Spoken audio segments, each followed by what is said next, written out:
Good morning, everyone. My name is Alex and I'm an education officer that gets to work here at this beautiful location, Taronga Zoo. I'd like to welcome you all here to Taronga Zoo, but before we begin, I'd like to acknowledge country. Taronga Zoo is situated on Cammeraygal country, a beautiful part of the world surrounded by salt water. The Cammeraygal clan was a matriarchal society. So it was women that cared for the country, the wildlife within it, and also their community. Being surrounded by salt water, the Cammeraygal clan were fisherwomen too, and very skilled at what they did. More often than not, they would fish at night on the harbour. And I'd like you, if you have the opportunity, to walk down to our bird theatre and look out at the harbour and take a moment to reflect what it would have looked like pre-settlement, when there was no harbour bridge, nothing but that beautiful salt water and the bushland that they would have looked into. At night, more often than not, they were maintaining fire via a clay in a naui, which is a canoe. So at that time, they're the first working women on this land. They also, more often than not, would have a child in the naui with them. So whilst fishing, maintaining fire, and also caring for a young child. As a working mother myself, I feel privileged to be able to work on country that's been cared for by women for thousands of years.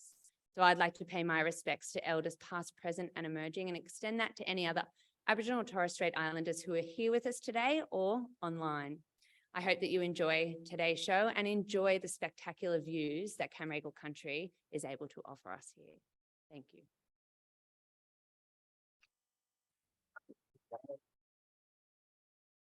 Thank you, Alex, and thank you to Paul and Michelle and Lucinda from the Taronga Conservation Society for having us here.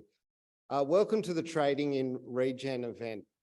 For those that are here live, I would invite you to also join the Miro board. Now, the purpose of this event and the sort of catalyst for this event comes from a bit of a brouhaha within our interim member council. This is the group of farmers that helps us each fortnight navigate our way through the creation of Regen Farmers Mutual. And what came out of that discussion was over the first 12 months since we've opened the doors, we've sort of learned a few things about how to generate carbon and biodiversity credits. And we're now starting to think about, well, how do we actually sell carbon and biodiversity credits? How do we trade those? And there was one farmer who was like, well, I'm only wanting to sell to the WWF whitelist. And there was another farmer saying, well, hang on, I've just done all this good. I want to get the maximum economic opportunity. And I don't want to be told who I can and can't sell to. And so Rowan and I discussed,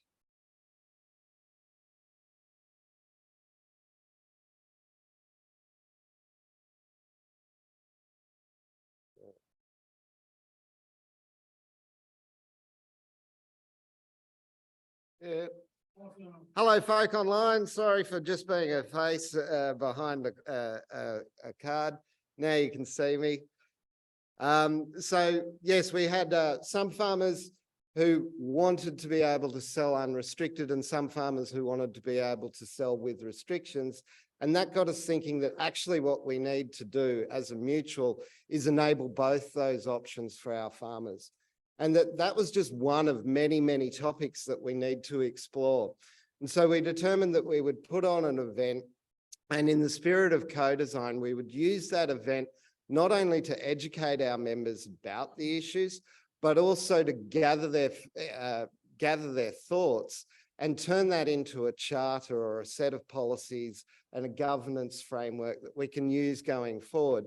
In the same way as we kind of were helped massively by our members to create the capacity to generate the carbon and biodiversity, now we're going to be helped by our members to work out how to trade that carbon and biodiversity. Now, the first people, the way that this is going to work is with a provocateur responder format. So we're usually going to have 2 people on stage for at least 10 of the 20 minutes. Sometimes it'll be more. And the provocateur's role will be to raise interesting points around that subject. And the responder isn't doing a post-match interview of the provocateur. They're also bringing something to the conversation. So they might be bringing a counterpoint, or they might be asking questions. And we as the audience, whether it's online or in person, are going to benefit from that. If you're online and you're using the Miro board, you can actually contribute through post-it notes. It's probably happening right now. Dave Wall, thank you very much for managing that.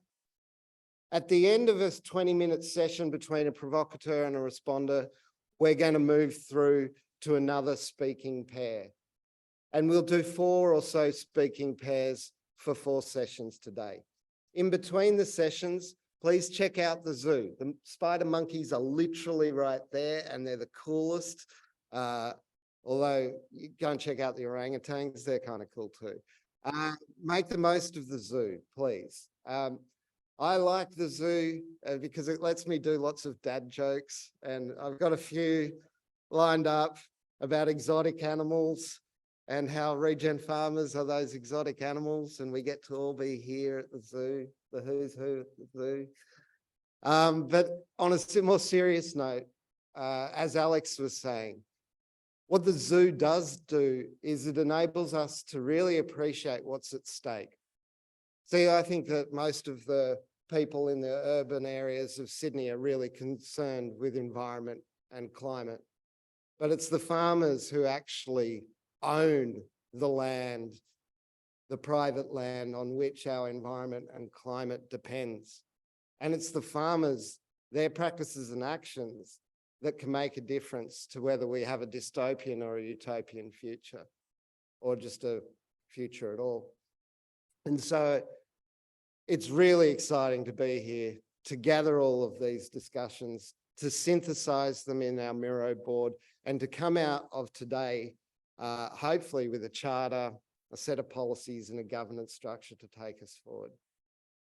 Now, without overwhelming you with my boringness, I'm going to actually bring up the first 2 speakers. I'd like to introduce to you today, I'd like to introduce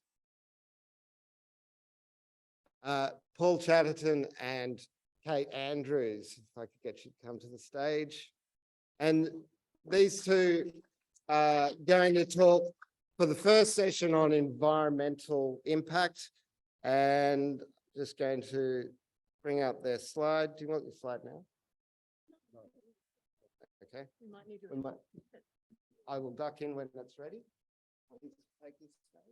Thank you. Thank you, everyone. And firstly, thanks to Regen Farmers Mutual for the opportunity.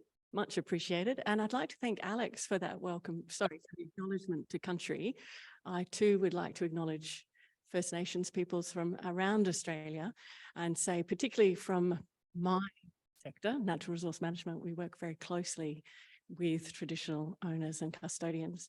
So really important for us to have that acknowledgement. And I must say too, don't know about the rest of you, but wasn't that exciting? There is a bit of reverb, by the way. Wasn't that exciting to hear about it being matriarchal? And I think often really underestimate. No idea. No, so that was really, really, so we have to find out more about that later. Yeah, indeed. So we're here to set the scene about the landscape level, we're going to talk about what landscape is, why the landscape level, and how the hell we do this. And as we have this discussion, we'll talk a little bit about ourselves and the work that we work with. So I want to kick off and say, what's a landscape, Paul? Just before we get into that one, I want to say how exciting it is to be here with you, Kate. And I've worked overseas for 30 years. The last time I worked in Australia was gone. I won't even go into that. Last century. Yeah, literally, that says something about me, doesn't it?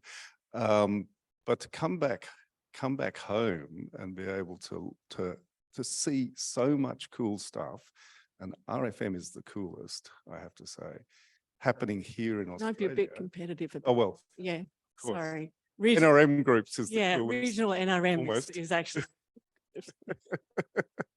Now you're being too provocative, Paul. Yeah, sorry. Excuse me. It's really exciting, and and the challenge is how to take it to the landscape approach, how to make that real, because we talk about landscapes all the time, but who's actually doing it? who's actually doing it seriously? That's our challenge. I think you guys are doing a lot of that. And have been for the 30 years that you're talking about too, which is why I think it's important that we have this conversation too, to know that it's happening in Australia as well as internationally.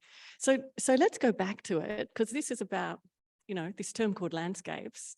I mean, how obscure is that? Like, what the hell's a landscape? What's a landscape? Yeah. Landscape's pretty obvious. I think we know the Great Barrier Reef. We know, come forward, what he is telling us.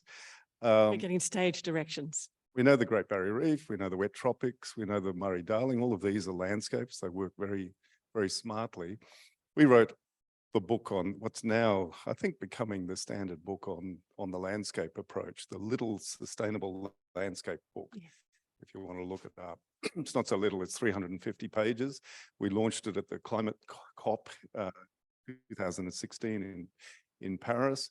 When we started, there were 80 definitions of landscapes and the landscape approach, and we've crunched it down to one. I won't give you the full technical definition. It's a socio-economic construction that blah, blah, blah, blah.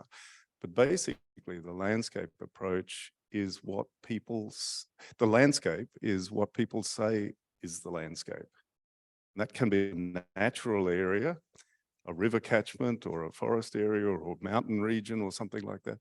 It can be an administrative area, a district, a province, a state, sometimes a country. It can be an economic area. That's an idea that's becoming stronger and stronger around the world. A supply shed, a production area. It can be a cultural area as well. Indigenous nation, or a place like Tuscany or the Lakes District, which has a cultural meaning. So any of these can be landscapes, and really it's up to the people in the landscape to decide what is the landscape. That's the conclusion we came to with about 50 different global organizations when we wrote the book. But does that make sense here in Australia? Because we didn't talk to too many Australians. Geez, you're fix that now, aren't you, Paul? We'll hold you accountable to that one. So look, we have regional NRM organisations that were established, well, they were established as integrated catchment management organisations in New South Wales and Victoria, 30 years ago or more? And then we regionalised right across Australia in the early 2000s. And that was very much about how do we be pragmatic, and we'll talk about why we need to work at a landscape level. How do we be pragmatic about landscapes? And I think the thing that I've learned is about people and place. Yeah. So yes, it's about environment, but it's about what works for people too and what they identify with. But it changes. Like, it's nested, isn't it? So, you know, you'll have a group of farmers working together on a particular issue, and that will be a landscape. And then at other times, you'll have the Commonwealth wanting to invest and at a landscape level that is much bigger. And I think now we're looking at investors and saying what's a landscape that works for them. So we've got to be thinking about what's a landscape and how does it work for farmers? How does it work for government policy? How does it work for investors? And that I guess leads me to that conversation about why. Like, why are we even talking about landscapes and bringing more jargon into this conversation? You know? Like, why? Is it just a theory that everyone talks about?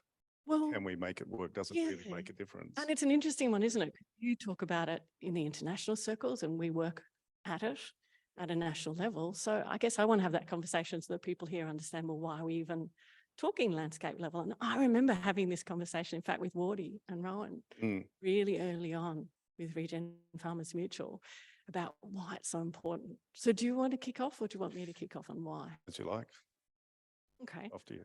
Well, practical level, when I was working out in Rangelands, Australia in the 90s, across Lake Eyre Basin, I remember sitting down with a group of pastoralists and traditional owners and others, and we were talking about why we might want to work at a catchment level. And I remember one old codger got up and he said, well, water doesn't stop at the state border. Pigs don't stop at my property border. Weeds bloody come off, well, of course he said, come off the national park, et cetera, et cetera. So of course it's that classic thing that at a practical level, that's how it works. We all know that. Things don't stop at boundary fences. So that's why we end up sort of at a very practical level needing to actually work at the landscape level. But there's a whole lot of other things too, isn't there? It's like that thing of, if you're wanting to have a positive impact, You need to be able to aggregate up from just a farm scale, or let's say from just a conservation area scale. You need to be able to manage that aggregation. And there's been work shown, which is one reason why we moved to regionalisation in Australia. Work showed that just scattered little bits of investment and trying to make things better doesn't actually work. You need to be a bit more strategic, and you need to be able to scale it up to a landscape level for it to make a difference. And I think that's the case too for making sure your work as a farmer has impact, you know, whether that's feral animals or weeds or threatened species work or whatever it might be. So that to me is important. And I've got lots of other things on my list, but I better give you a chance. Well, the carbon world shows why landscapes make sense. So you've seen all the criticisms that came out in The Guardian of carbon projects, and I think they're mostly quite accurate, that carbon projects done as small-scale actions, it's very difficult to get a common baseline. It's hard to measure them. There's all sorts of costs that are involved, and they don't add up to really solving either the climate problem or biodiversity. They don't add up to biodiversity. I led jurisdictional RED for WWF, the world's largest conservation organization. That's forest carbon work. We built what is still the two largest carbon programs on the planet. Wow. 14 million hectares in the Congo, same size in Borneo. Crazy stuff. When we started, the largest projects were 10,000 hectares, and they were in Moldova, so you wouldn't go anywhere near them. But we said, for nature works at the scale of 1 million hectares and above. It's about ecosystem flows, connections, habitats, migration patterns, and so on. So there's no point working small. We've got to do 1 million hectares plus. And not only did it work, in somewhere like the Congo, it created $170 million investment there. It allowed different actors to work together to create synergies. The foresters, the loggers and the conservationists that had been fighting for decades suddenly became best friends because you needed to plant more trees to save the rainforest. So, you know, all of these benefits, and you had an accurate scientific baseline instead of all of these little projects that have different baselines. So there's so much in there, and we could, as you can tell everyone, we can talk about this stuff forever. So it's probably a bad thing they put us on first and have to kick us off. What's the time? We better be careful. And we've got so much more to cover. But there's points then that come out of that. So transaction costs. So on a really practical level, managing transaction costs. Another practical level for the environment, it is connected. Connectivity is really important. You need that scale. But then, so that means it works for farmers, but it also works for investors, doesn't it? Because they don't want all the itsy bitsy stuff. But you then mentioned data and measuring. And that's the other thing, is being able to not just have separated out data, but having consistent data and measuring systems that actually support this. So having the evidence and the accountability becomes really important. And that's easier at scale as well, though it still has to be place-based. You still have to have it connected back to place. One more thing, sorry. We haven't mentioned social networks yet. And I reckon the social capital, you talked about that reduction of conflict, between foresters and, For me, that's such a crucial part of what we do in landscape management and integrated landscape management and across NRM, is you work across all of those areas so that you're actually building the social connection and social capital. And that's been shown to be really good for people, but it's really good, particularly when people are facing extreme events, and challenges. So that social connection, as well as environmental connection, actually builds resilience for communities and landscapes. And that's a thing that's going to become more and more important as we're facing all these challenges. And I think we often don't grab that bit and acknowledge how important that is as well. No, I think in fact, if we're looking at a resilient planet, it's part about resilient ecology, but you only get that through resilient society, through people coming together. And that's what that's what we're seeing in many places. We're working in Scotland and Ireland, for instance, people coming together. The other good news is that the financial world has changed dramatically in the last year. The world's accounting standards, the IFRS, has put nature in the center. And the way that that's being delivered by companies and governments now is through the Task Force for Nature-Related Disclosure, the TNFD. That has 3 pillars. The third one is landscapes. So everyone has to get their head around how to deliver landscape scale, at least to see how their business fits into a landscape. They've got to show that.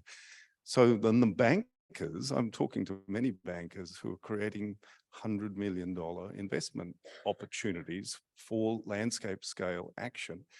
And the challenge is to how to get that 100 million down to 1 million for your average farm, how to break it up and make it make sense.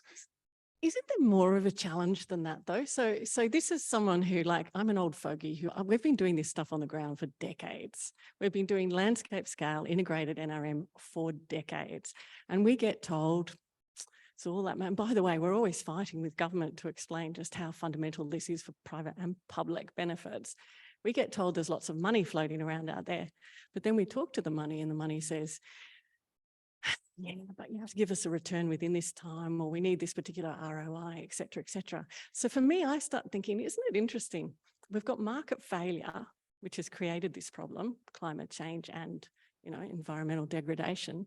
And now we're looking for market solutions to market failure, which for me is a really interesting big question that I'm just throwing out there for the rest of the day to actually answer. But it's one that becomes really important, isn't it? Because you made a comment a while ago about the how we do it and what's required, and how that's not just finance, that's also government and the public sector and the role that it needs to play, yeah, with even things like assurance and accountability. And it's also community. And that's how we connect all of that up, and the roles that all of those 3 play together, that becomes so important. And if we chase one rabbit, we're in danger of those perverse outcomes. So we need to make sure we've got the public sector bit right as well. Does that make sense? It does. And by the way, we'd better stop agreeing too much. I think we need to be more provocative. You think? Okay. I do, because look, you can Let's just see if we can find something to argue about. Yeah, I think we have to have at least one argument. Maybe pick me up on the market failure. Well, I think that the challenge for NRM groups is to make projects bankable. You know, there are some things that work. But isn't the challenge for the okay, now I am jumping in, because I do think we need to set the scene of being more provocative for the rest of the day. All right, good. Isn't it really for the finance sector and investors to be more realistic about the reality of the environment? Yeah. Like, really, you know, to say there's money available, but it needs 8% ROI within 2 years. It's like, sorry, let's go out there and stand in that paddock and stand in that environment and understand the reality of what we're talking about, the timescales, the spread, the level of effort that's actually required, and get some realism about how those things match. Yeah, they're 2 different worlds, aren't they? The language of the bankers and the language of farmers are 2 different worlds. Yeah, interest. Yeah, I'm interested. To a banker, that means, yeah, give me money and I'll get some money back, some more money back. Equity, you know, yes, it's fair, but actually to a banker, it means the money that you put into it. And from our perspective, totally different languages. Yeah, we talk social equity. We're talking, you know, how do you do this in a way that's fair for people? A totally different type of equity in our conversations. So I'm being really simplistic, and I'm sure there are people who are investors and finance people out there who are going about me, but that's part of the issue, because I think people are simplistic too about the carbon biodiversity thing and what that really takes. Yeah. So we need to sort of figure that out if we're going to scale too, don't we? I mean, I've had phone calls from Singapore investors saying, we want to plant trees, lots of them, out in that country where there's no trees. Yeah. And by the way, we want a good carbon return on that. You go to Scotland, there's these little pockmarks of spruce plantations all through the landscape. They're hideous. They're really, and they're economically pointless. In the 80s, there was investment like that. And they're not biodiverse. Idiot bankers putting money into Blue gum plantations. I mean, Yeah. we weren't going to go down this, but you can have a really bad, can't you have a bad impact upon agriculture, and you can have a bad impact on communities, and you can have a bad impact upon the environment. So part of this landscape scale is making sure that we actually manage so we don't end up with those cumulative negative impacts, hey? So that's part of making sure you don't send that little town out of business, or you don't take all of the water runoff from a certain area by putting in a non-biodiverse plantation, but also that we don't set those, when we set policy and investment levers, we need to do that sensibly, yeah, and at a landscape scale, so we don't unintentionally have those negative impacts, but we still need to scale. So how do we, So how do me, we do it? yes, so me having this negative, me just having a whinge doesn't help, does it, Paul? Well, we've got some methodologies, and this is what we're working on with RFM, is how to make it work so that you can connect the large scale and the small scale. If we can have the graphic up. Do we need to do? Woody? So you've got to have a standard language and a standard methodology to connect these pieces. The 4 returns framework takes that work that we did with a little sustainable landscape book and gives us a set of some guidelines from some guide rails for building landscape programs, 5 steps. It's quite simple. I won't go into the details of it, but that's the first part, is a methodology. The second step, a critical part of that, is building a common vision, and that's what you guys do, isn't it? And Actually, much but more. also landscape scale plans, like regional NRM plans right across the country. So you're absolutely right. You need your methodology. You guys have a methodology in a sense. We've had a methodology we've used forever, Yep. based upon very similar principles. And also you need your vision, your planning, you need your institutional arrangements and governance. But what we need more of is the financing, and we need to get the measuring right. That's about your plans, but starting to think commercial with your planning. And that's a Can I say, challenge. we don't need to be entertaining, because Wardy is being entertaining enough He's for quite good us. at. And I think we're running out of time. Yeah. So I suspect we might need to won't send, show you this. We'll we let you won't show let you you- the slide. We will send the slide out. There's some basic steps in thinking commercial, even if you have to get grants into some places, but there's a lot of investable projects there, and linking them together into financial instruments that are large enough to excite the bankers with $100 million. And to That's excite the environment by being a useful scale of investment and connecting up. Yeah, so we've got the win-win environment and investment.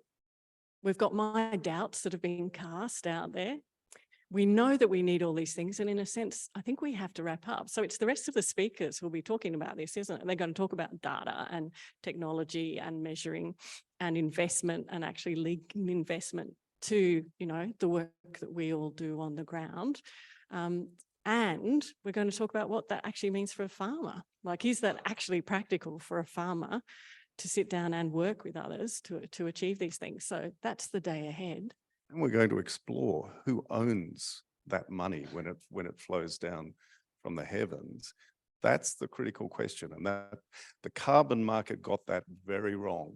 Most of the profits go to carbon companies in Geneva or wherever. The mutual, Regen Farmers Mutual, this mutual idea is radical. Farmers own the system. Except it's not radical, because in Australia, even I was at a pub the other day in Queensland that was a co-op that had been run as a co-op for 100 years. Yeah. This great little local pub. Australia's really good at co-ops and collectives, but you're absolutely right. The different business models that we need to actually bring the benefits back into the community and to farmers and share it equitably, really, really important. You're absolutely right. So we need to be inventive about those different business models and how we do it. So you're right, RFM is a way of doing that. That's the day Now they want to ahead. kick us off. Landscapes. Thank you, Wardy. Thank you. Thank you.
So just like the previous speakers, Paul and Kate, we're going to be rather disobedient speakers and not do what we were asked, Wardy, I'm sorry.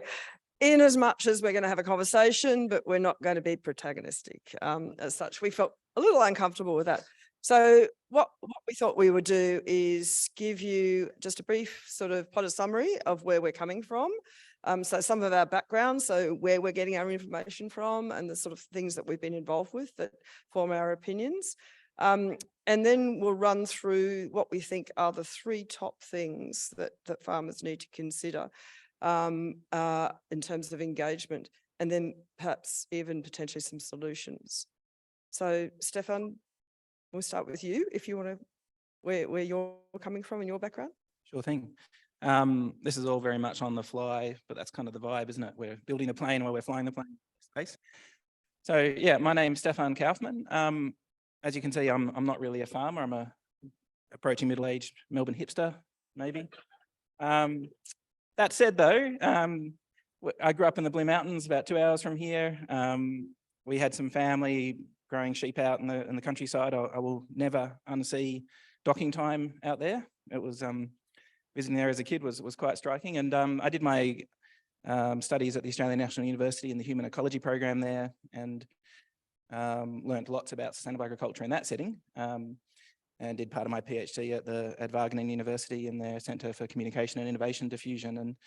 And really what's been my overarching interest around sustainability is the human side of it, and particularly how do we balance, I guess, individual change with broader system change. And in that time, I got quite sick of the academic world, went and worked for government. I worked at Environment Protection Authority as a in-house social scientist there, working in a regulatory context, not much with farmers, a few of our things did. But in about 3 or 4 years ago, I moved back into the university sector with Behaviour Works, which was a long-term research partner of mine from the government side. And in the last 2 or 3 years, a lot of my work has been focused on farmers and environmental behaviour, and particularly around natural capital and markets. And so I guess when I'm thinking about this topic, I'm thinking about it from someone with that broad, holistic human environmental interactions point of view, who's very interested in the people side of it and behaviour change, has worked in a regulatory context and has a bit to say about this topic, but I'll pass over to you to share. Okay, thanks, Stefan. So basically, I'm a researcher, spent most of my life being a rangeland ecologist, but I guess I've always felt I'm a bit too green for agriculture, a bit too brown for environment. So I've been sort of sitting in that space between agriculture and environment for quite some time. So working in biodiversity in particular, as well as grazing management. But spent a good, I do come from a farm, but married into farms. So live in Western New South Wales, or on the fringes of the Western Division. And a lot of what I'm going to provide today really comes from work that we did when the Emissions Reduction Fund first hit Western Division in Western New South Wales. And that happened really rapidly. So within a few years, we saw approximately 3 million hectares change land use to incorporate carbon farming. Not all of that 3 million hectares was under carbon farming, but it happened really rapidly. And then Natural Resources Commissioner was really concerned about the impact of that in terms of the landscape, from a landscape ecology, but also the impact from a social perspective. So we undertook a number of studies. So one of those specifically was looking at the resilience of landscapes under this land use change, as well as the resilience of farm business. So that involved a direct dialogue with a lot of stakeholders there, and workshops and focus groups and surveys.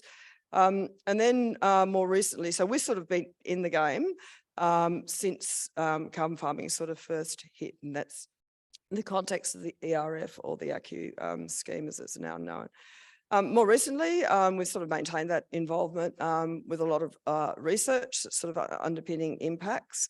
But we've just started last 12 months capacity building project that is working directly with farmers to be able to help them understand how to manage carbon more effectively on farm, to be able to realise the opportunities that come from engaging with carbon and environmental markets.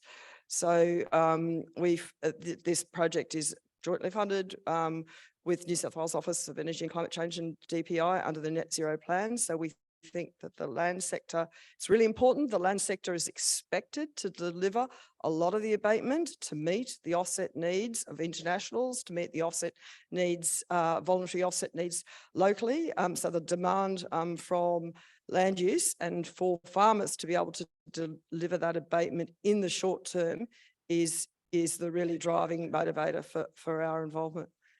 So why do you think, Stefan, that today, and why is now so important to really consider some of these issues around how we engage with farmers? I think Kate and Paul set up some of the bigger context for us there, right?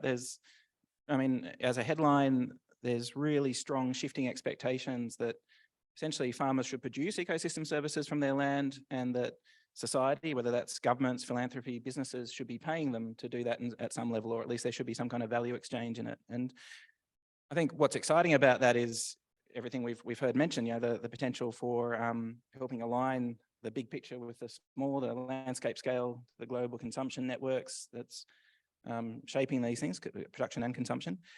But at the same time, I guess, and this is the behaviour change in the environmental regulation lens on things, this could go very well or it could go very badly. And how we design the system is important. And we've seen things in water markets, in carbon, in commodity markets, where how those things are set up can have real differences in who wins and who loses, what kinds of behaviours are encouraged or discouraged, and so on. And so I think it's really important to think about engaging farmers in environmental impacts and environmental markets now, because there is such a groundswell, particularly driven from this sort of top-down interest of people out there talking to them. And those of us who have got the, I guess, the greater good or the public good or the holistic outcomes in mind, we need to get our boots on as well, because you know, for every program we have going out there, there's 3 or 4 of different carbon brokers, other institutes and so on out there engaging with farmers too. So it's a busy space and it's getting busier. Yeah, I know, totally agree with that. To disagree. Remember I said we were being naughty. I think the thing for me is sort of working in natural systems for my entire life is this now where we're sitting, we're right at the juncture of what could be potentially a huge opportunity for land managers to be able to reward good stewardship that's not on an ad hoc basis where it's a 3-year funding grant cycle project. This is going to have some longevity. But as Stefan sort of said, we're in this really prickly spot at the moment where things are moving so quickly, so rapidly, that if we don't get this right now, we're going to screw up these opportunities pretty well. So the way in which we engage with farmers in the land sector, because it's expected that the land sector is going to deliver in the short term, and I'll just put it out there, I expect that what comes out of the land sector has actually a very finite life expectancy, that there's probably a hard stop, and this is in terms of carbon, not environmental services, where there's probably the next sort of 15 years, the amount of abatement that can be delivered to the land sector, and that's vegetation-based sequestration. Soil carbon's a little different, but it's probably going to occur over that 15, 20-year window, because at that point, all the trade-offs between using land for agriculture and growing trees for carbon will be compromised. So there is a relatively short window of opportunity in terms of vegetation-based sequestration activities, which also have big environmental benefits. But yeah, we're at a juncture now, so getting this right and how we engage with farmers is really important.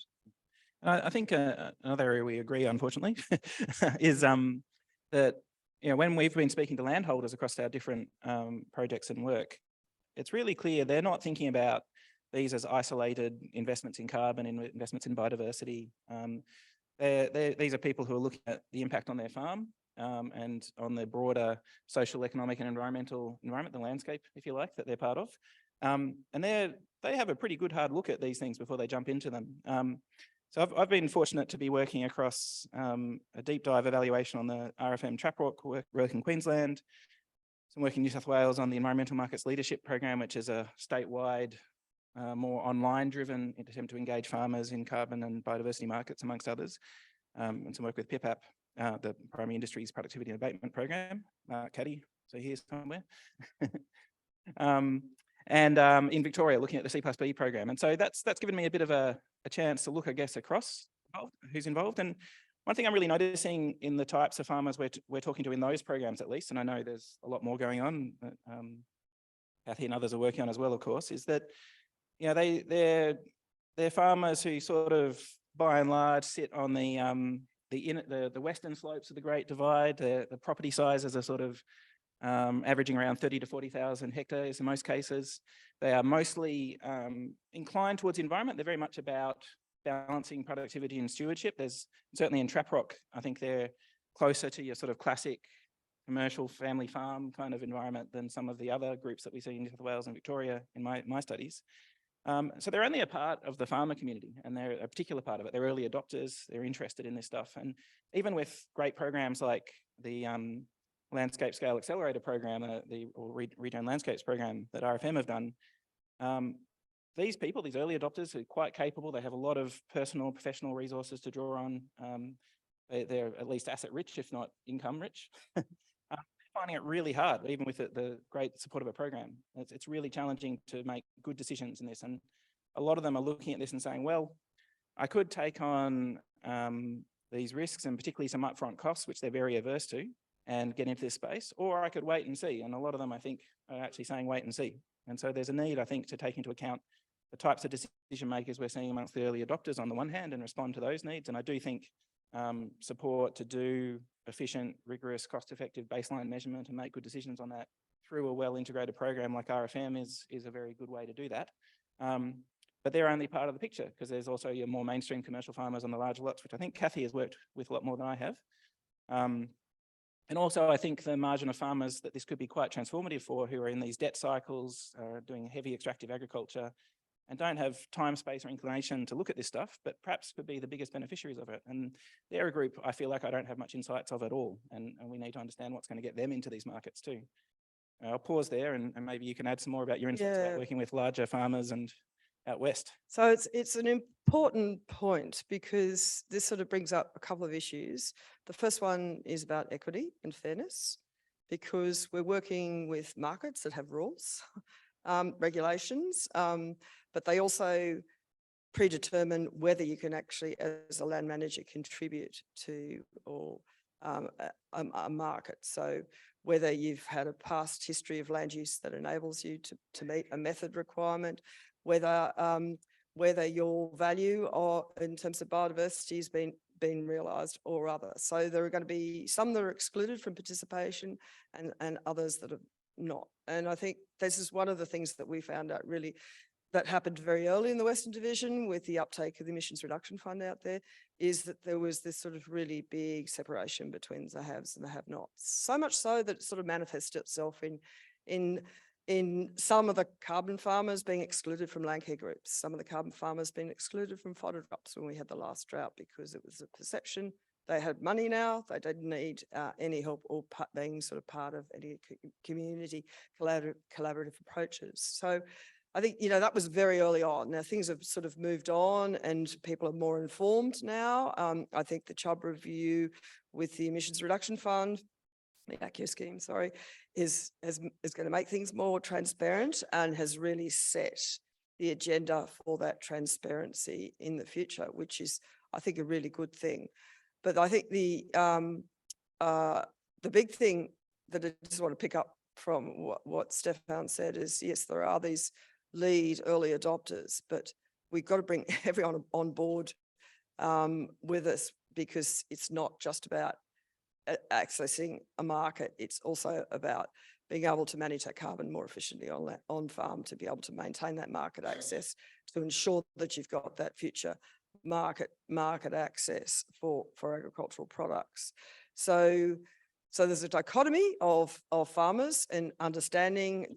So there's a whole range of understanding with farmers, and we have to be able to pitch the narrative and the value proposition at all levels, and that's really problematic when you're working in an environment where it is constantly changing. You're seeing policy changes that are undertaken ad hoc. You're seeing a sense of urgency in terms of action. We know we've pretty much going to romp past the 1.5 degree increase in temperature globally. So the world is moving very quickly to be able to reduce emissions and look for purchasing offsets. So I think the real thing. Sorry, I'm getting really distracted with the fellow talking down the front here. Sorry, I can hear every word you're saying. How's that for telling someone off? Sorry. Now I've completely. Finally, some conflict. So I think there's this urgency that's coming down for offsets to be delivered off from the land sector. And farmers are going to be under increasing pressure to be able to reduce their emissions on farm and to be able to maintain access to products through their supply chain, to markets through their supply chain, and increasingly under pressure to supply credits for those who are wanting to offset their own emissions. So I was in Bega Valley the other day and heard from landholders down there who are getting approached, a lot of landholders down there, from the one supplier market advocate to be able to supply carbon credits. And it was, you know, they're painting this picture that it was a really easy thing to do. It was a low risk thing. And farmers sort of just didn't know which way to turn for information. So I think we need to move very quickly with some really fundamental advice and information for farmers, but to recognise that they're going to be under this sort of increasing pressure to be able to make sure that they're ready for future in terms of emissions reduction, as well as being able to capitalise on these potential opportunities through markets. Nice one.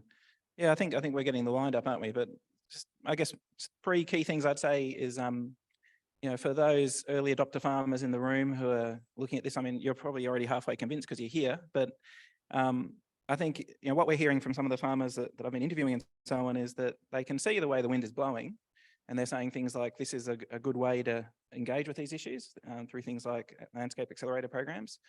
To people supporting farmers. So I think, you know, get in there, give it a try. We need to find a way to get that sort of $5,000 or $10,000 gap between doing a really rigorous baseline assessment and making good decisions about it, because I think that seems like a real choke point in the research we've been doing for people. Maybe that's from investment from policy or NRM bodies. I would also say from the NRM level, there's really not a conflict in working at a landscape scale with local groups and bodies like RFM. Probably there was lots of winners out of the Trap Rock example, but South Queensland Landscapes, the local NRM region, were definitely really big winners in terms of building their relationship with that area. You know, this is a group that manages a size a third bigger than Victoria, where we have 11 catchment management authorities, our local area and things. So to have something that helped bring them in and ground them in that region was really valuable for them. And I think that could happen in lots of other places too. Yeah, and finally, I think we need to fix the integrity of these markets, particularly the ones that are government regulated, and have that support, because, you know, once investors, consumers and farmers lose faith in it, the whole thing falls apart. It's like any market, it requires a level of trust and integrity and reliability in these things. And like any boom and bust kind of area, there's a period where robber barons are moving in and running around the place, and that's now. So we need to get active and on top of that.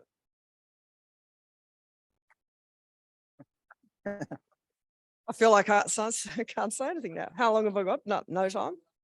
Last word.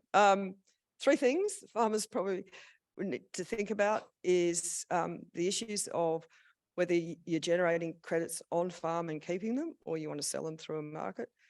The second one is that these markets aren't for everyone. You need to fit it into your business context, your landscape context, and your lifestyle context. So is it a good fit? And the third one is that it is really, it's a very complex space that we're playing in, and it's changing all the time. So those traditional sources we get information are being, widened. And so farmers need to really fact check an awful lot and spend a lot of time being able to do that.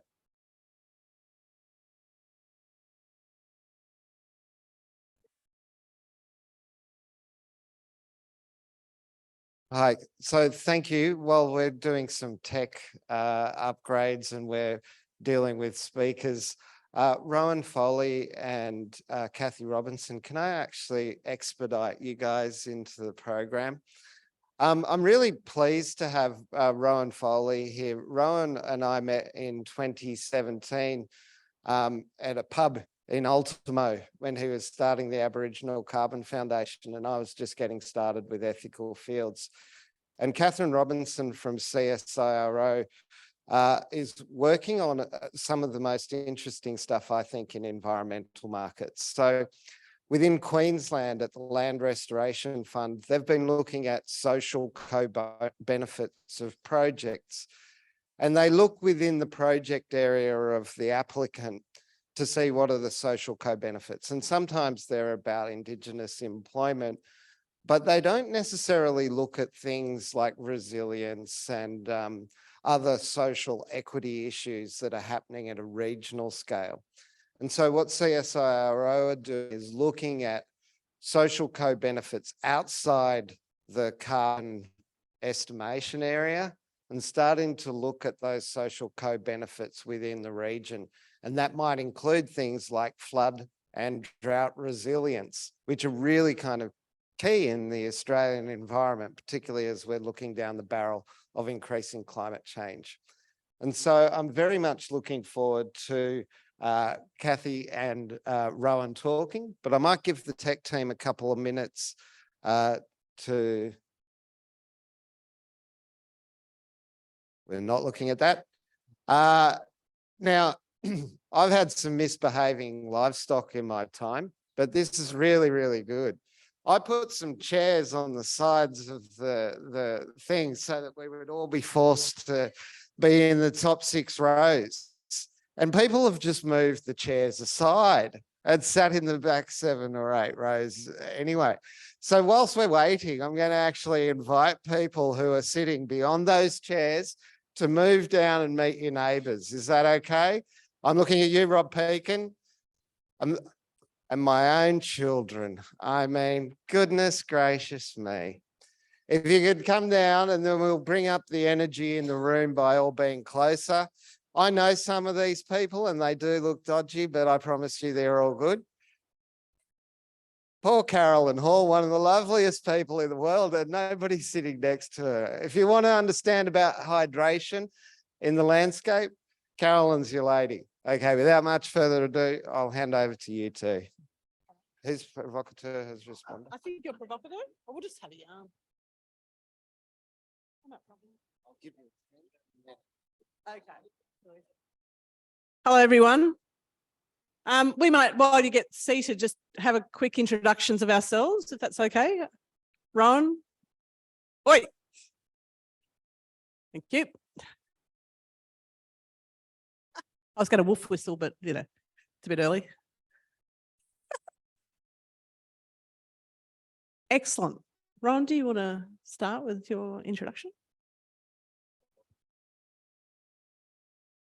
Can everyone hear Ron? Hello, that's better. I'm Rowan. I come from the Wundana clan of the Butchulla people, traditional owners of Gurry, Fraser Island. And I'm the CEO of the Aboriginal Carbon Foundation. We were established in 2010. And I'd like to acknowledge the traditional owners, the Gadigal people of the Eora Nation on whose land we're meeting today. Thank you. And it's really nice to see Ron. We've worked together in the past many years ago when we had a bit less grey hair. I'm at CSIRO, which is the National Bunch of Nerds, and our business is evidence.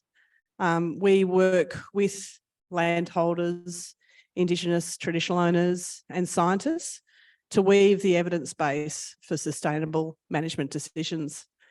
And so with that, I think we're really kicking in here on some of the questions that we have on carbon methodologies now have been thought about a lot.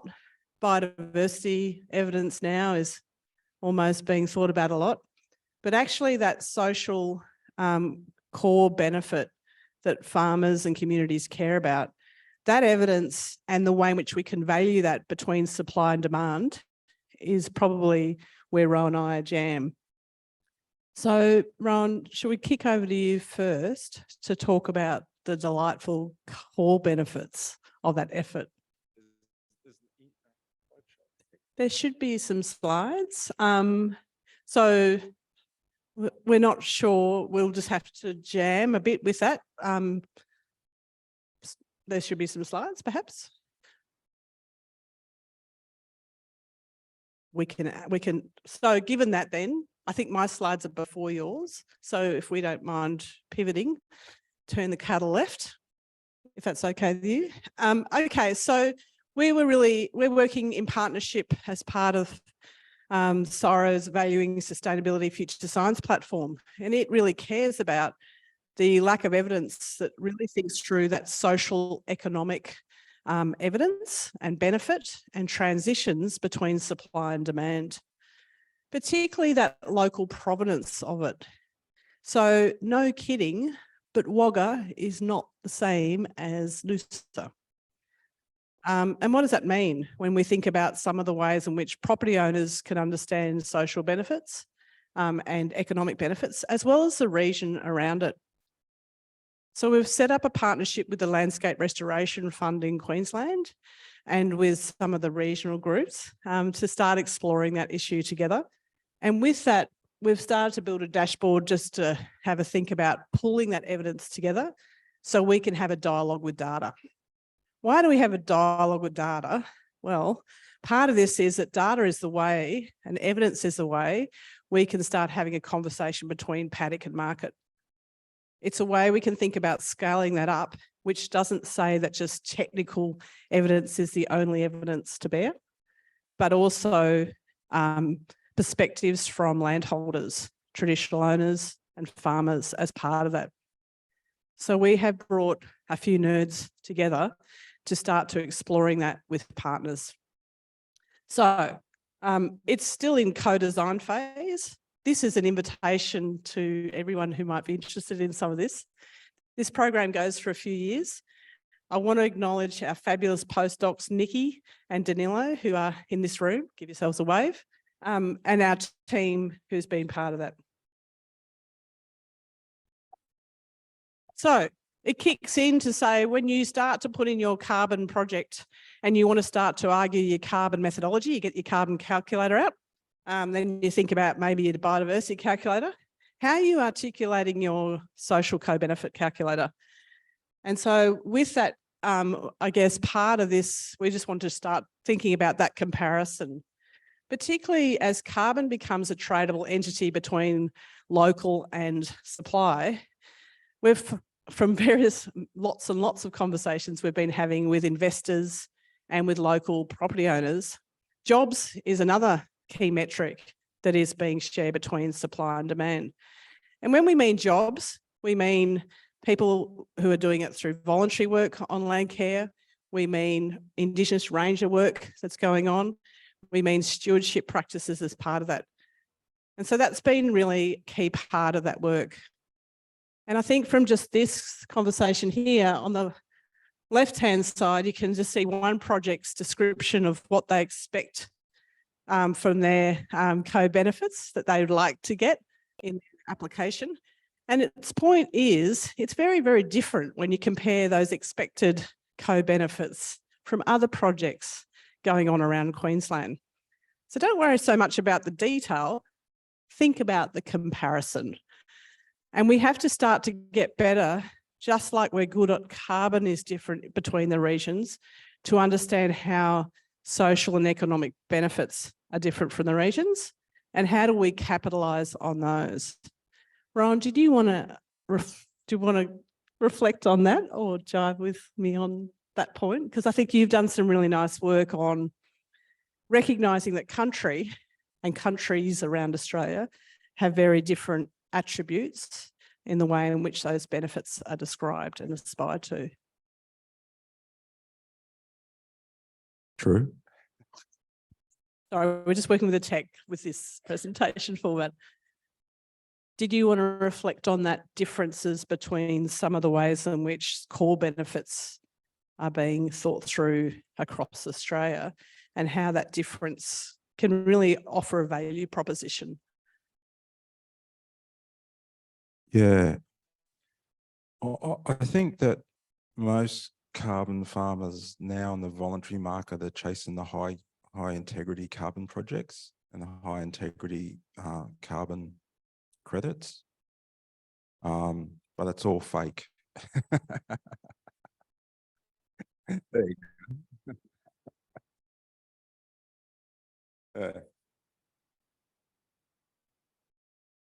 We can have a conversation rather than just two presentations. That's all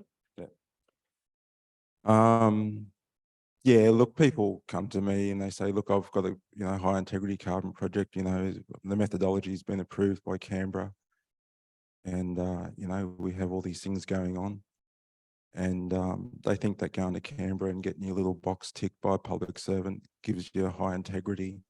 It's just completely ridiculous. I don't know anyone that thinks like that with a rational mind. Canberra doesn't give you integrity, it gives you compliance. And integrity comes from having your benefits, your social, cultural, environmental core benefits, and I'll explain that in a minute, verified, independently verified. We say core benefits because that's the core reason why you're doing the project. If you're simply doing a project to make money and generate carbon credits, you have low integrity. It doesn't matter how many boxes you get ticked by Canberra. The rationale for your project should always be around improving the country. That's how you get high integrity. As a consequence of improving the country, the community, the local economy, your core benefits will flow on to a higher price in the market. It's not really that complex, to be honest with you.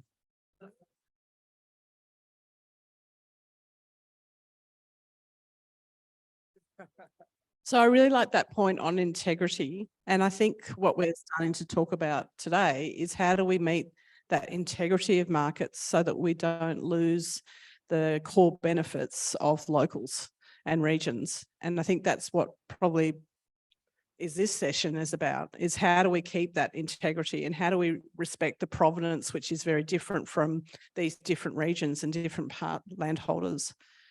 And so if we think about that integrity, it has to have that supply and demand connection, but also has to have that supply and demand partnership. And so how do we think about partnerships that can support that?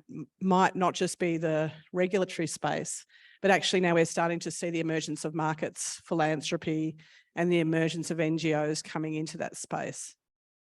I guess, Rowan, I'm really intrigued from your experience then. Are the non-Canberra partners our answer, or do you think that's also can challenge our integrity in this when we enter partnerships with other partners? You know, look, the conservation organisations that are involved in this space, and there are many, they're very money hungry and they're absolutely ruthless within the carbon industry. I don't know if people tell you the truth about this stuff or not.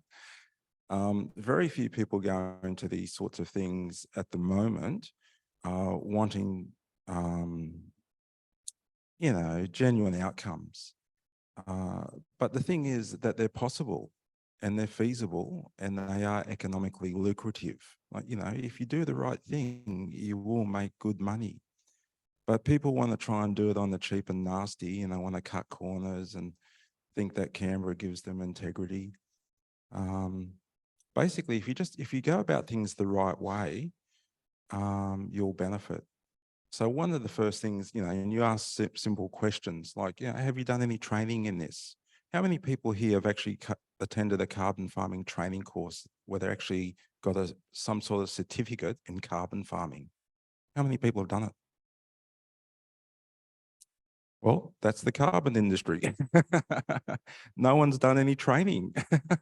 What sort of industry is it that no one's actually been trained in? So you don't actually understand how the markets operate. It's a bit like me going into aquaculture and saying, I've read a few articles, I've watched a few YouTube videos, I'm going to invest a lot of money in aquaculture. The first thing that people would say is, do you actually know anything about that? Have you actually done any training? And if I said no, people would think I was a fucking idiot. Sorry for swearing. But I mean, that's how basic it is. You haven't even done any training. Yeah, and so look, you know, these things are possible. These things will grow and will develop. But you know, you just, you know, in the carbon industry, I find two things. One, a complete lack of common sense, and two, self-appointed experts. Look, if you just use common sense, you should be okay. That's all there is to it. I've met so many dopey farmers in my time. They sign these carbon contracts, which I would not let my enemy sign, and they think that they know about it. You know, before you sign any contracts, you should be getting good advice. And I can tell you now, the contracts out there that are taken 25 to 30% are not in your favor. You shouldn't be signing any of them. And yet lots of farmers do. I don't know where the National Farmers Federation is in all of this. They're even dopier than the farmers. They should be protecting you. They should be giving you good advice. They should be telling you the things that I tell the traditional owners. You know, as you can tell, I'm very straight, I'm very upfront. And you should have people in your neck of the woods doing exactly the same thing with you guys, giving you good advice.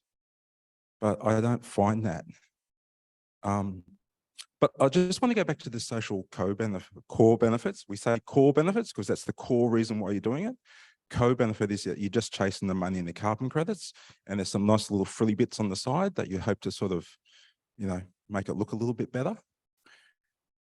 But if you do the social stuff right, which means you're accepted in your local community, you're respected in your local community, you're of benefit to your local community, you support businesses in your local community, you employ people in your local community, you're rewarded for doing things in the local community. It could be, you know, anything, but you're of benefit to your local community. Well, guess what? The investors like this. The investors like to know that you're an upstanding citizen, well respected within your local community.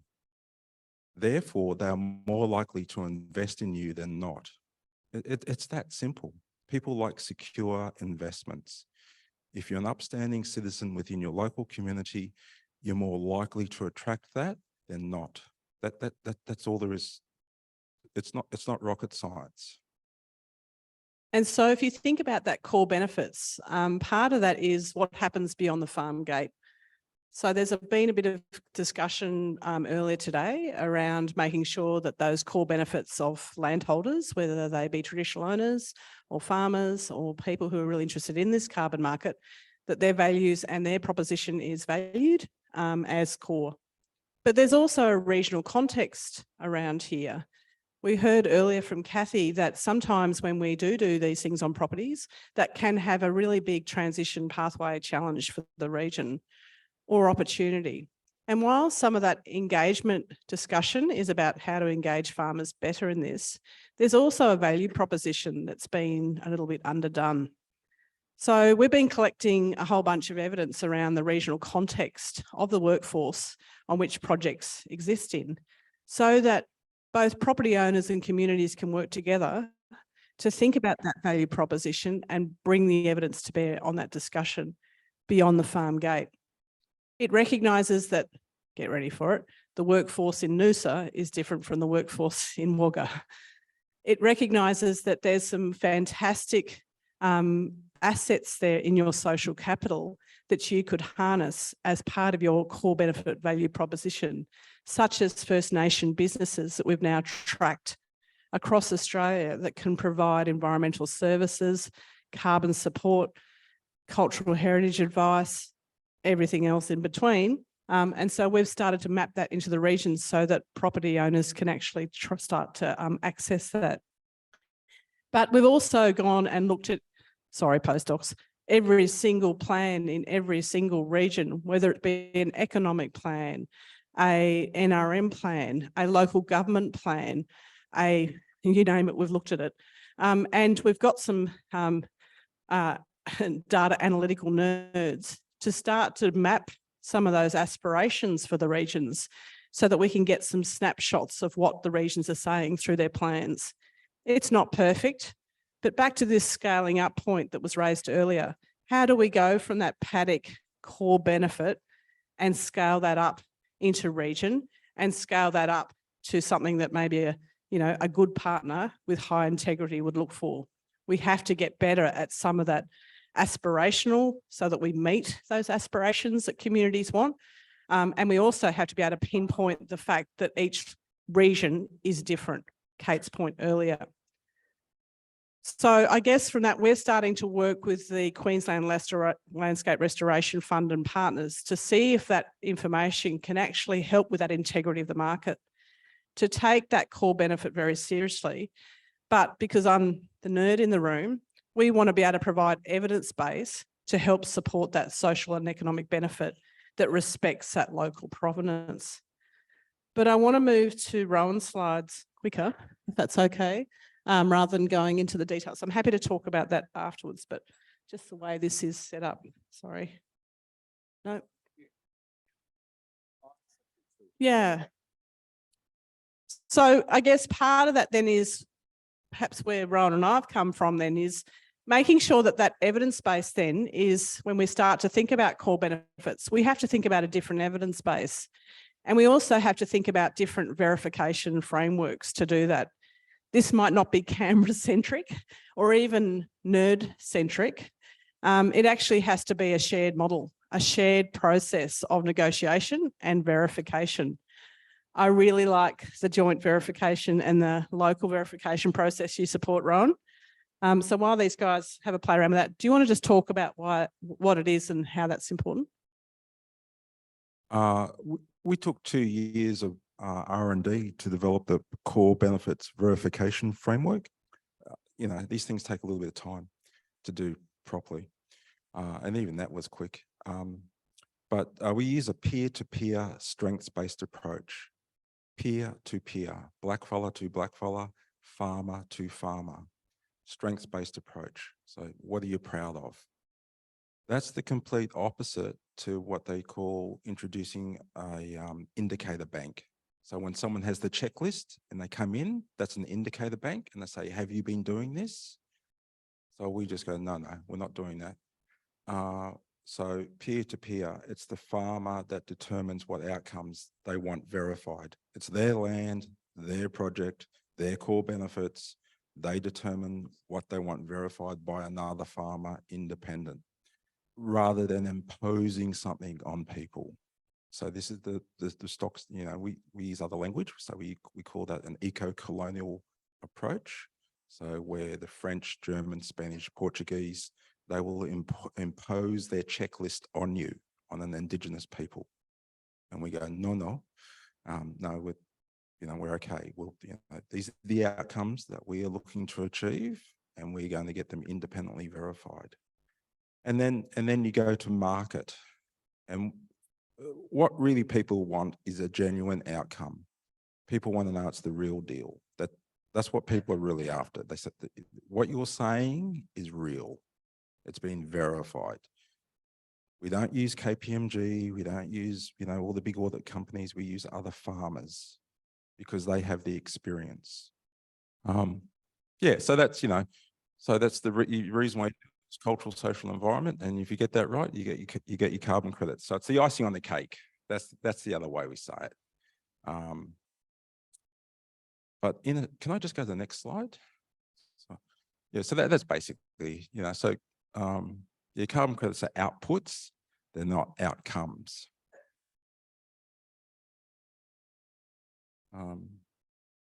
So what I like about this then, Ron, is that part of this is what evidence are we going to bring to bear if we're going to take those core benefit, high integrity markets seriously? And it necessarily recognises that local and regional variation exists. It recognises that we have to think about that beyond the paddock or farm gate or ranger gate. And it also has to start to think about this as both a impact pathway and a transition pathway. And in that impact pathway, that's what's possible, what's the strength of this proposition. But as indicated earlier, it also has to recognise that some of those transitions might not be a win-win for everyone. So we've talked about some of that carbon not being a win-win. How do we navigate that with a multiple evidence-based approach? Requires different sorts of evidence to come to bear. It requires us to understand what that regional context looks like. It requires us to think about how we verify it together rather than as a technocratic process. And I think there's examples now that's happening across the world actually, where that mechanism is getting better and more mature and more rigorous. Did you want to talk to this slide, Ron? Sure. So that's pretty much the carbon industry in Australia today. It's all about carbon credits and it's all about making money. That's what the carbon industry is all about in Australia. What we're trying to do is say, no, there's actually more to it. Not everyone in this game is only in it for the money. Some people actually genuinely want to fix up their country, black or white. Some people actually do love the place. Some people are doing it because of genuine social, cultural, and environmental reasons. It's not just about the carbon credits, but unfortunately, at the moment, this is pretty much this is the way it is. So look, there is a gradual shift. It is happening. There are genuine people. There are people who are out there for the right reasons, doing the right things. And look, they will be rewarded, and so they should. But these people that come along and think that they've got integrity when they don't, well, mate, I was born at night. I wasn't born last night. It's like, come on. So I guess just to finish off, imagine if we thought about this vision rather than having a tunnel vision, we actually opened the gaze and allowed both holistic outcomes to be considered, but also who provides the evidence, what evidence is provided, and how it can be verified through an integrity model of partnership and investment, I think is probably where Rowan and I are both at. Thank you, Rowan. Awesome. Yeah. Thank you, Kathy. That was awesome. Thank you, Kathy. Thank you, Rowan. That was amazing. I promise to have the tech issues fixed for the next session on data and technology. Now, we're very fortunate. Don't run away just yet. We've got one more set of speakers before we have morning tea with the monkeys.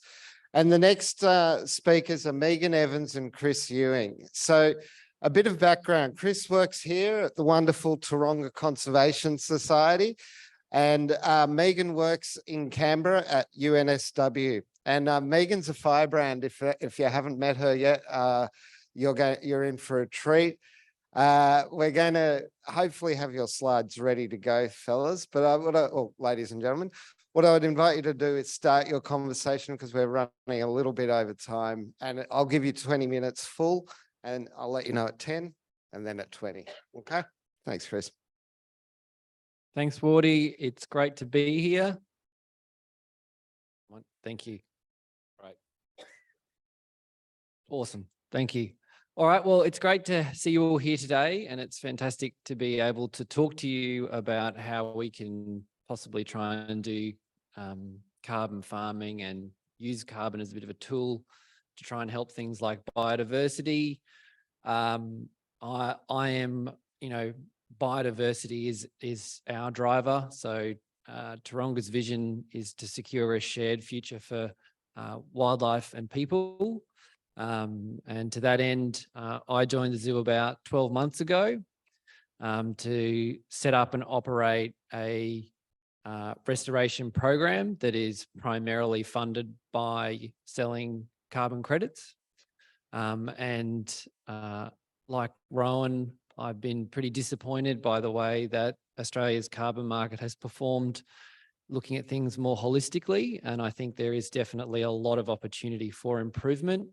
And that's something that in coming and joining Taronga, I'm really keen to try and be an agent for change and really deliver on the much broader outcomes that are actually what everyone cares about, rather than having a narrow focus on carbon.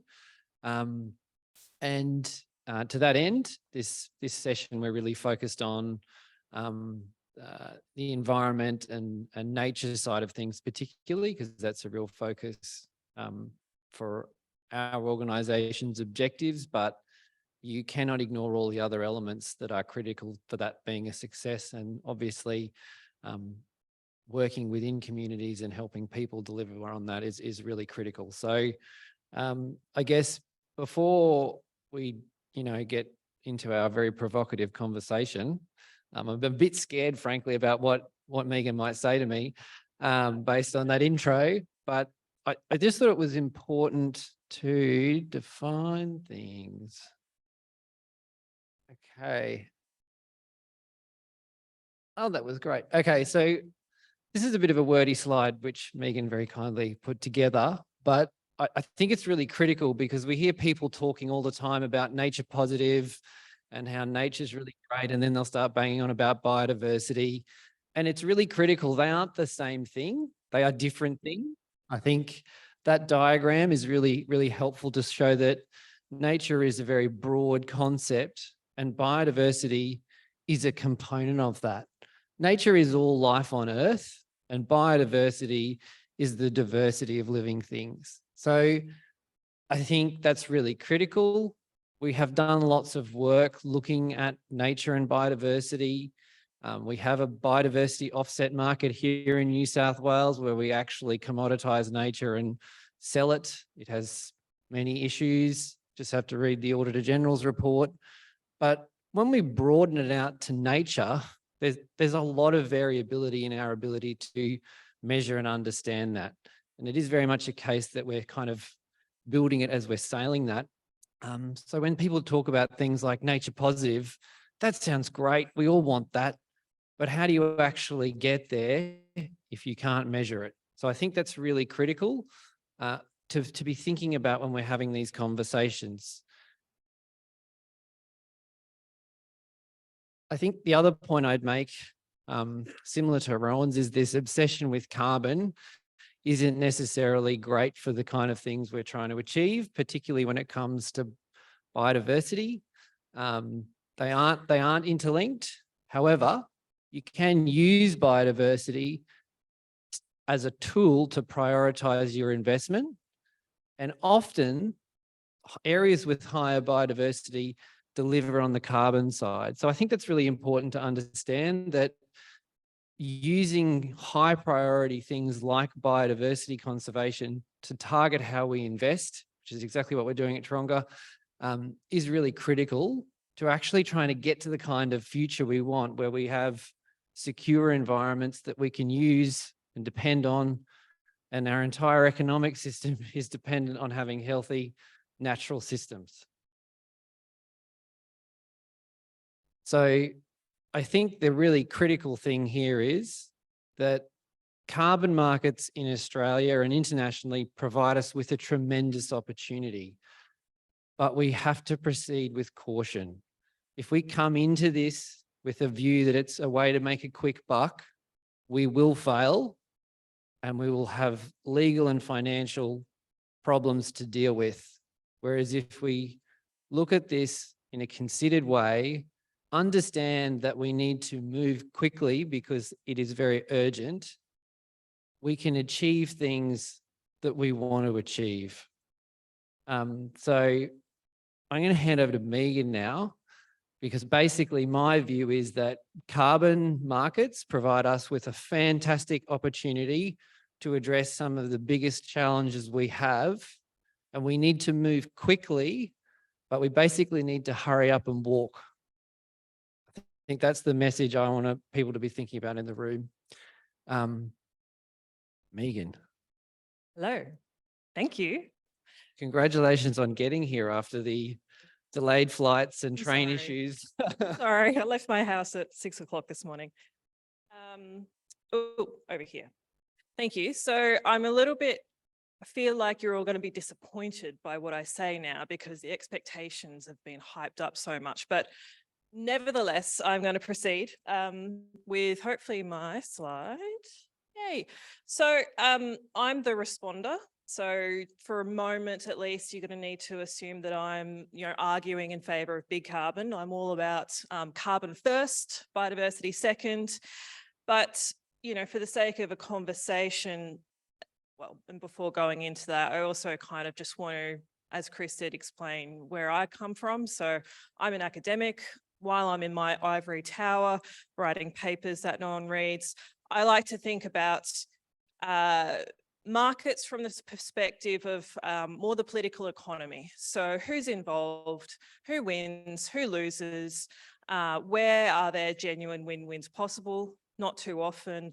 When we trade in environmental markets, what are the consequences of those trades? And we hear a lot about how carbon markets are amazing opportunities for landholders, which is true. But we also need to think about the risks and who bears those risks, who bears those opportunities, and are they proportionate along that whole value chain? So that's kind of where I come from. And the reality is, as much as we might like to say, well, biodiversity needs to come first. Absolutely. The reality is that we have, a regulatory environment, at least in a market context, where carbon has to come first, because that's what we've got. We've got the, what are we calling it now? The, emissions reduction fund, what was it? ACCU Climate scheme. Solutions for a while, is it? Climate Solutions Fund, and I think it's ACCU scheme now. Okay, so we've got that ACCU scheme. This Carbon Farming Initiative Act came into force in 2012. So we've had a decade or so experience in a national carbon regulatory environment. And so when we put carbon first, this is kind of the consequence of what we're doing with, at least for human-induced regeneration of permanent even-age native forest projects. This isn't including any of the fire abatement projects up north. This is just one project type, but this is the main one that we think about. It's about 30% of the ACCUs in the market. This is where 30% of the ACCUs come from. What strikes you about that image in terms of where these projects are? Louder, I can't hear. Desert, what else? Hidden, interesting. Anyone else? Sorry, I'm teaching at the moment, so I'm trying to get audience participation. Low population, okay, so they're not on the coast, primarily not on the coast. They're in, not necessarily in areas that we would call it, well, I'm an ecologist, I'm a social scientist, I'm a bunch of things, but not in the areas where 10 years ago, some of us were hoping some of these projects would go, where they would be restoring vegetation in areas that have been highly modified and cleared, and where we primarily have the majority of our threatened species around the coasts and around those areas that have been highly modified and cleared. So to dispute that, how long have I been talking for? Not to dispute that they're, delivering some carbon abatement and some environmental outcomes. Are they delivering for multiple threatened species, or as much as what they could, or if they went east and west? Probably not. Are they delivering as much carbon as what they're being paid for? I don't think so. So that's kind of what we get when we have a carbon focused scheme. And the reality is we have a political and economic environment whereby the purchasers and governments want to ensure that there are as many cheap carbon credits available as possible in this market. There have been multiple market interventions where the price of ACCUs, purpose is to keep those prices low. That's not good for farmers. It's not good for biodiversity. So we talk about nature positive. This is a complicated graph. I know, I apologize, but when we talk about nature positive, it's not just a fuzzy, nice little word that means vaguely good for nature or vaguely good for the environment, or this makes me feel really nice. I'm doing some carbon offsets involving trees. That doesn't necessarily mean nature positive.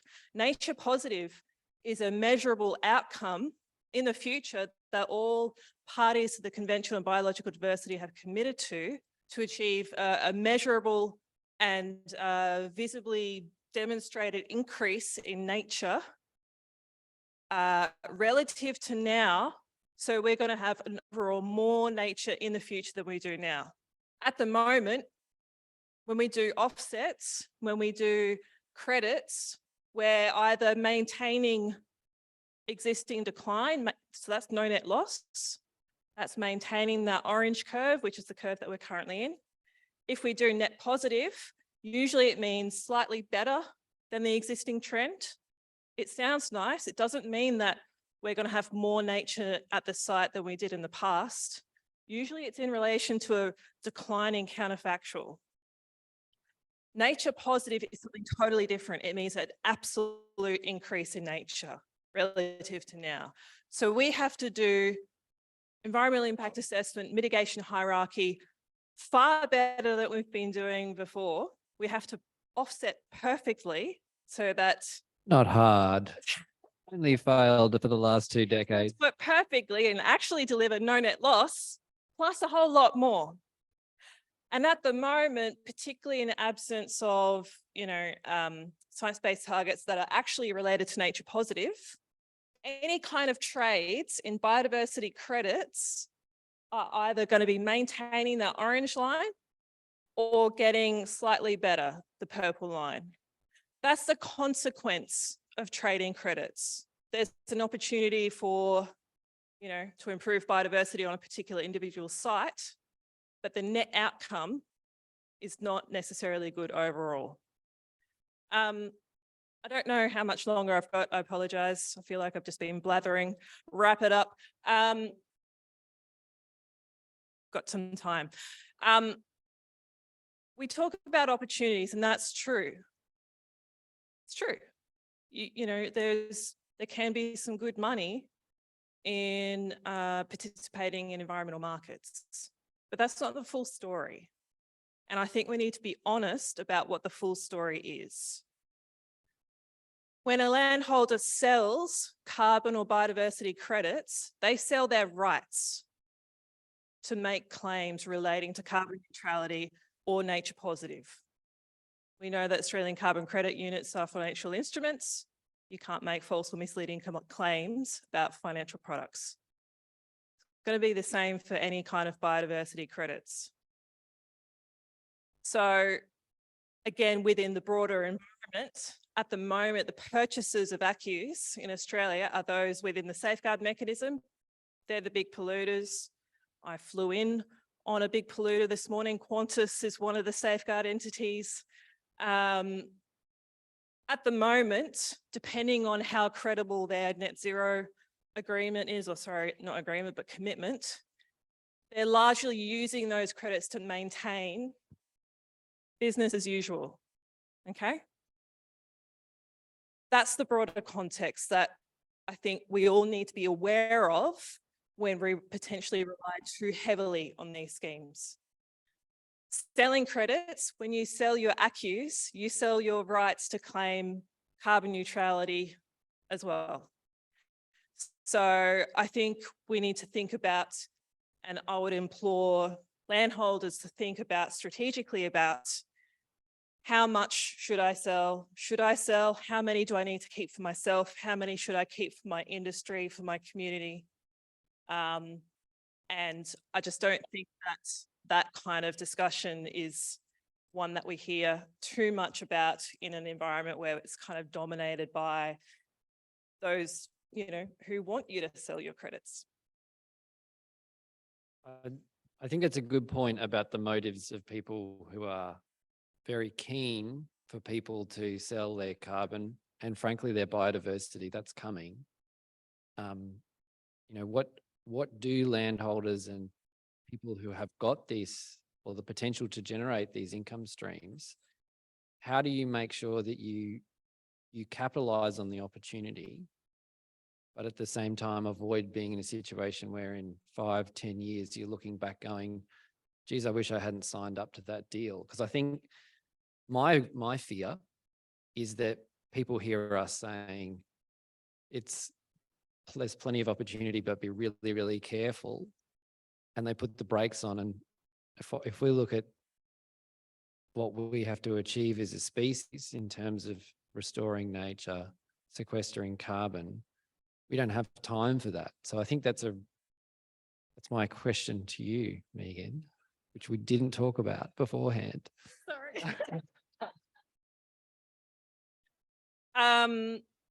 Sorry, the question is, should we just do everything everywhere all at once? I keep on hearing that in relation to carbon markets. Yeah, I think there's a lot of people who think that that's what we need to do. And can we?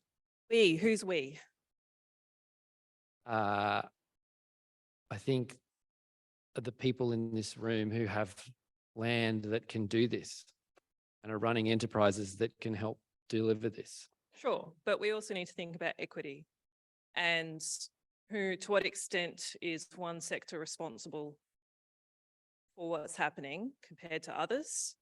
And the reality is that there are some sectors or some particular industries or even companies that are just not really compatible for a climate safe world.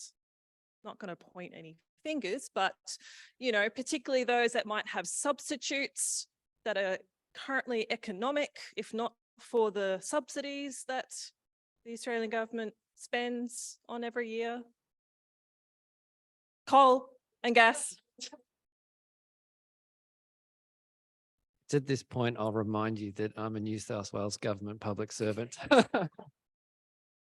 I'm not, so I'm allowed to say whatever I want as long as it's within my area of expertise. But I mean, they're really big forces, right? But we can still do some really good things. I think, you know, Rowan was talking about it before. There's ways to do these projects that are really good. So it's a case of proceeding with caution. So we talk a lot about due diligence. You know, you need to do due diligence, and this is purchasers or potential purchasers of carbon credits. You need to do your due diligence to make sure any credits that you purchase are high integrity. Why can't the due diligence happen on the other side as well? Why can't sellers do their due diligence and maybe choose who or under what circumstances they might want to sell? I think that's a good point, Megan, because this is already happening. You know, Taronga, we have wonderful philanthropic donors, but we actually have a matrix, a scorecard that we use to determine whether or not we will accept people's donations, because if those donations come from a source of revenue that is incompatible, say from clearing habitat for koalas, koalas are one of our priority species, so it's just incompatible. So I guess what I think is heartening is these are not necessarily new concepts. You know, lots of organizations vet the people that donate, purchase things from them. So I think what's really critical is that you need integrity on both sides, but it can be done. I think that it is not that hard to ask people questions. Show me a transition plan. Show me, what's are your targets credible? What are you actually doing to decarbonize? Are you just buying lots of credits in the hope that will mitigate your nature and climate related financial risks? Good luck. Like, I hope, shareholders and future governments and others will consider that sufficient mitigation of that risk. I think we have to be quiet now.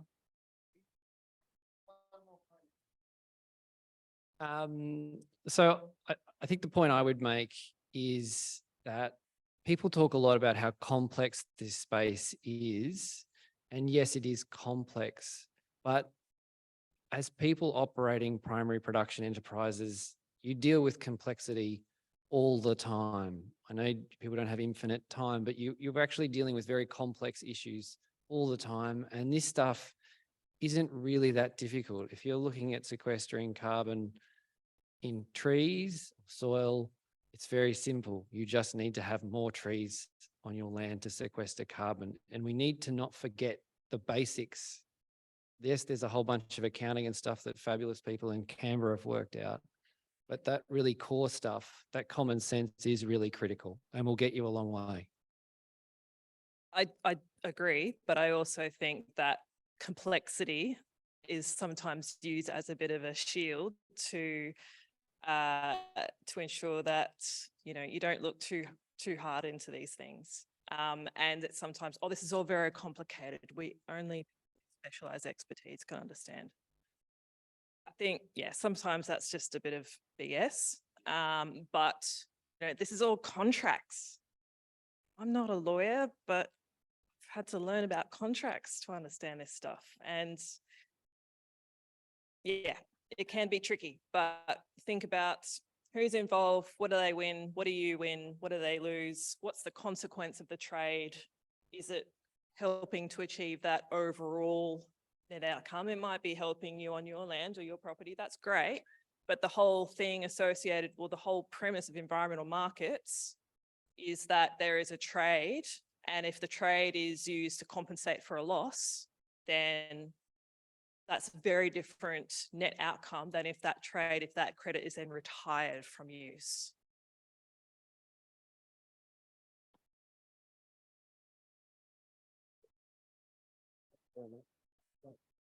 Thank you, Megan. Thank you, Chris. All right, well, we've managed to lumber our way, sometimes tripping, sometimes stumbling, but through the first session. How's everyone feeling? Like a coffee? Yes. Like to go and chat with some exotic creatures in the zoo? May I recommend the squirrel monkeys? So the coffee is upstairs. The squirrel monkeys are through this window out here. You are free whilst you're here at the zoo, at the Institute of Learning, to take a wander down, as it was suggested by Alex with our acknowledgement of country. There are some fantastic, what they call pre-1770 exhibitions that take you back to what Australia might have looked like before European settlement, that can really put you back in a natural space if that's your thing. Please return in 25 minutes, caffeinated and ready to go. We're going to talk data and technology, and the reason we're talking data and technology is because environmental markets are really data and technology markets. Someone on Collins Street isn't buying a koala to put on their desk. They're buying the data that says the koala's in a tree and the tree's on your farm and it's in this condition and this health, okay? So the next session, data and technology. See you back here in 25 minutes. Thanks, everyone.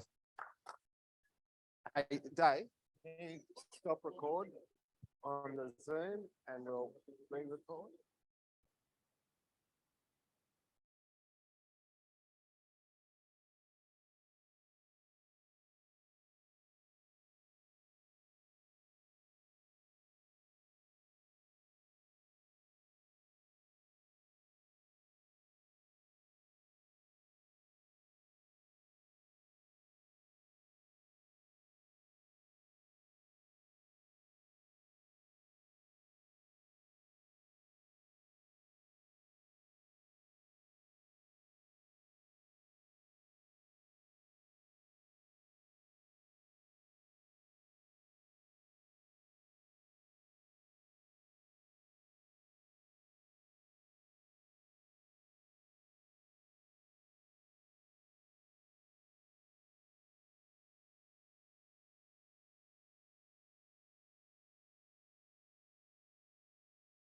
Very complicated. Ladies and gentlemen, thank you. Please take your seats for session 2 of Trading in Regen. Oh, I'm off screen. Okay, ladies and gentlemen, if you could bring it to, I've taken it off mute. Thank you. And we're recording again for session 2 for those people that are online. Hopefully you are able to join us. Dave, can you give us a thumbs up if people are online and they can see us and hear us? Yep, all good. All right. This next session, as mentioned, is about data and technology, and we'll be talking about how we use that to meet the consumer. Kicking off today, or this session, we've got Gabby Soraya and Suze Wilkinson, two wonderful lawyers and two wonderful human beings who are going to walk with us through smart legal contracting and a whole bunch of other things and what it means to farmers. So, instead of talking, I'll pass it over. Thanks, Gabby. Thank you, Audie. Right, we're talking about smart contracts today. I'm Gabby Soraya. I'm here on behalf of the National Farmers Federation, and that's been mentioned before. Thank you, Rowan. I'll take feedback back about the carbon training. No, 100%. That's really important feedback. I'm also here on behalf of Food Agility, CSC, and Federation Uni. And I'll let Susanna introduce herself. Hello, everyone. Lovely to be here. Susanna Wilkinson. I'm the Regional Head of Emerging Technology for a firm called Herbert Smith Freehills. So that means I get to play at the intersection of law and technology. I get to look at some of Australia's biggest companies and how they're adopting emerging technologies to enhance their business models, and also for new businesses looking to disrupt the status quo. Thanks, Suze. So I'll start off. So I work in data governance, data policy, and I've been in IT. So I'm a technologist. I'm not actually an ecologist, and I don't know a lot about carbon accounting, but I'm learning very quickly here today. But what we want to talk to you about is smart contracts. So who's heard of smart contracts before? Okay. Oh, wow. A lot more than, that's great. Excellent. So what I'll do is I'll discuss quickly, I'll give an example and talk about some of the pros and cons, and then we'll have a good chat about whether we think it's appropriate to start introducing a concept like this to enable carbon accounting and payments. So for those of you who don't know what a smart contract is, it's basically a digital version of a contract. So we still need a legal contract that lawyers has prepared, and then we can digitize that in a computer program. And that's all great. And there are quite a few case studies that have actually made that work. Now, something also to know is often you hear the word blockchain when you hear about smart contracts, and that's only because that concept had come about in the blockchain area, but it can be any computer program that automates contract. So here's an example of how a smart contract might play out in the real world.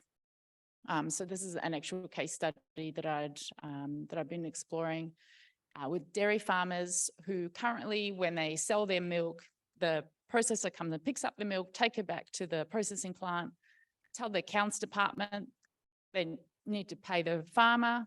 That payment goes through. Maybe that takes hours or days. You don't know, depending on all the steps in that process.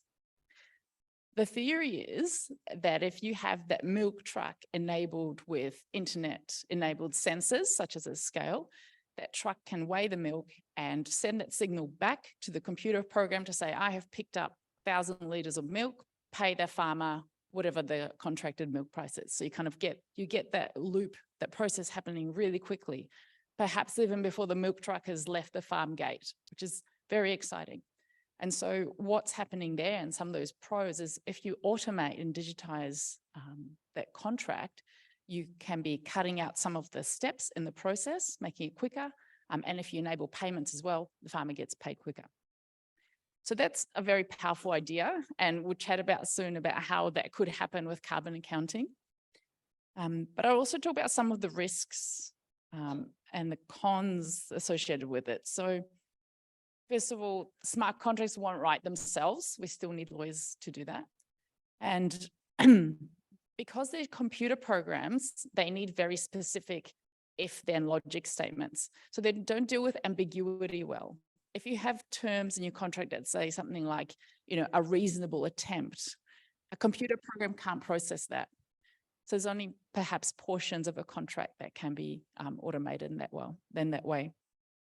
And of course, because the computer program, it is still reliant on humans to program it at this stage. I know artificial intelligence is coming to take the programming jobs, but at this point, do not worry, there's still humans involved. But that also means that there's errors made, there's misinterpretation that could happen by a programmer reading a contract. We still need the lawyer to help us understand what its intention is. And in my 20 years of IT, I've never seen a piece of software go out without issues, whether they've been known or unknown. Like it's just accepted that there's going to be problems. And so how much risk is that creating? Especially if it means you're getting paid on that. And in addition to that, what it requires is a lot of integration and data coming in from all those places. So we had the example before of how does the banker know there's a koala sitting in the tree? Well, how do we know? What sensor or what piece of data can we attach to that koala or the tree to then send a message that we've got that happening? So everything requires data inputs for it to be automated. And if we can't measure it, can't track it, then we can't automate it. And then I guess perhaps a last quick point is about the quality of that data that's going in. So how do we know it's real? How can someone verify it? How do we know it's right? How do we know that milk sensor isn't malfunctioning on that milk truck and now you're getting paid the wrong amount?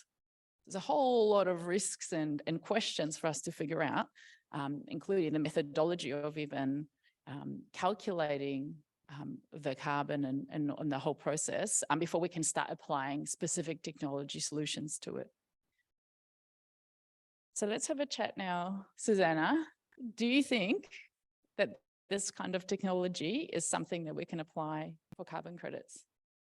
Okay, so a couple of points. So this is where we bring the jelly wrestling to my friend in the crowd who was hoping for a little bit more controversy today. I'd like to start off by just saying that smart contracts are neither smart nor are they contracts. It's pure automation. Okay, and that's really powerful because it can speed things up. As you said, Gabby, really great. But let's think about them for what they are. It's just code. It's computer code. If this, then that. Really simple. So when we look at processes and when we try to bring the efficiencies of automation, we need to understand its role in that process. And many business processes today already have automation. Payment systems are largely automated. And we've got lots of automated systems at the back end. But what we are looking to do with smart legal contracts, as I would say, is solve for the disconnect between many analog processes and the digital processes. So little storytelling, I fell down this rabbit hole a couple of years ago as an existential crisis as a lawyer. It was 2 o'clock in the morning. It was a very, very grumpy room of people waiting for paper copies of documents to be printed so that we could wet ink sign them. There was a stale cheese board in the back corner of the boardroom. And I thought there has to be a better way. We cannot still be doing this. I'd spent 2 years of my life drafting and negotiating extremely beautiful documents that were so complicated and they allocated risk perfectly. And they were going to be very unhelpful to the client who had to then go and implement those contracts in the real world. Not a single part of my paper contract spoke to a digital system or had a data point that was relevant for tracking metrics.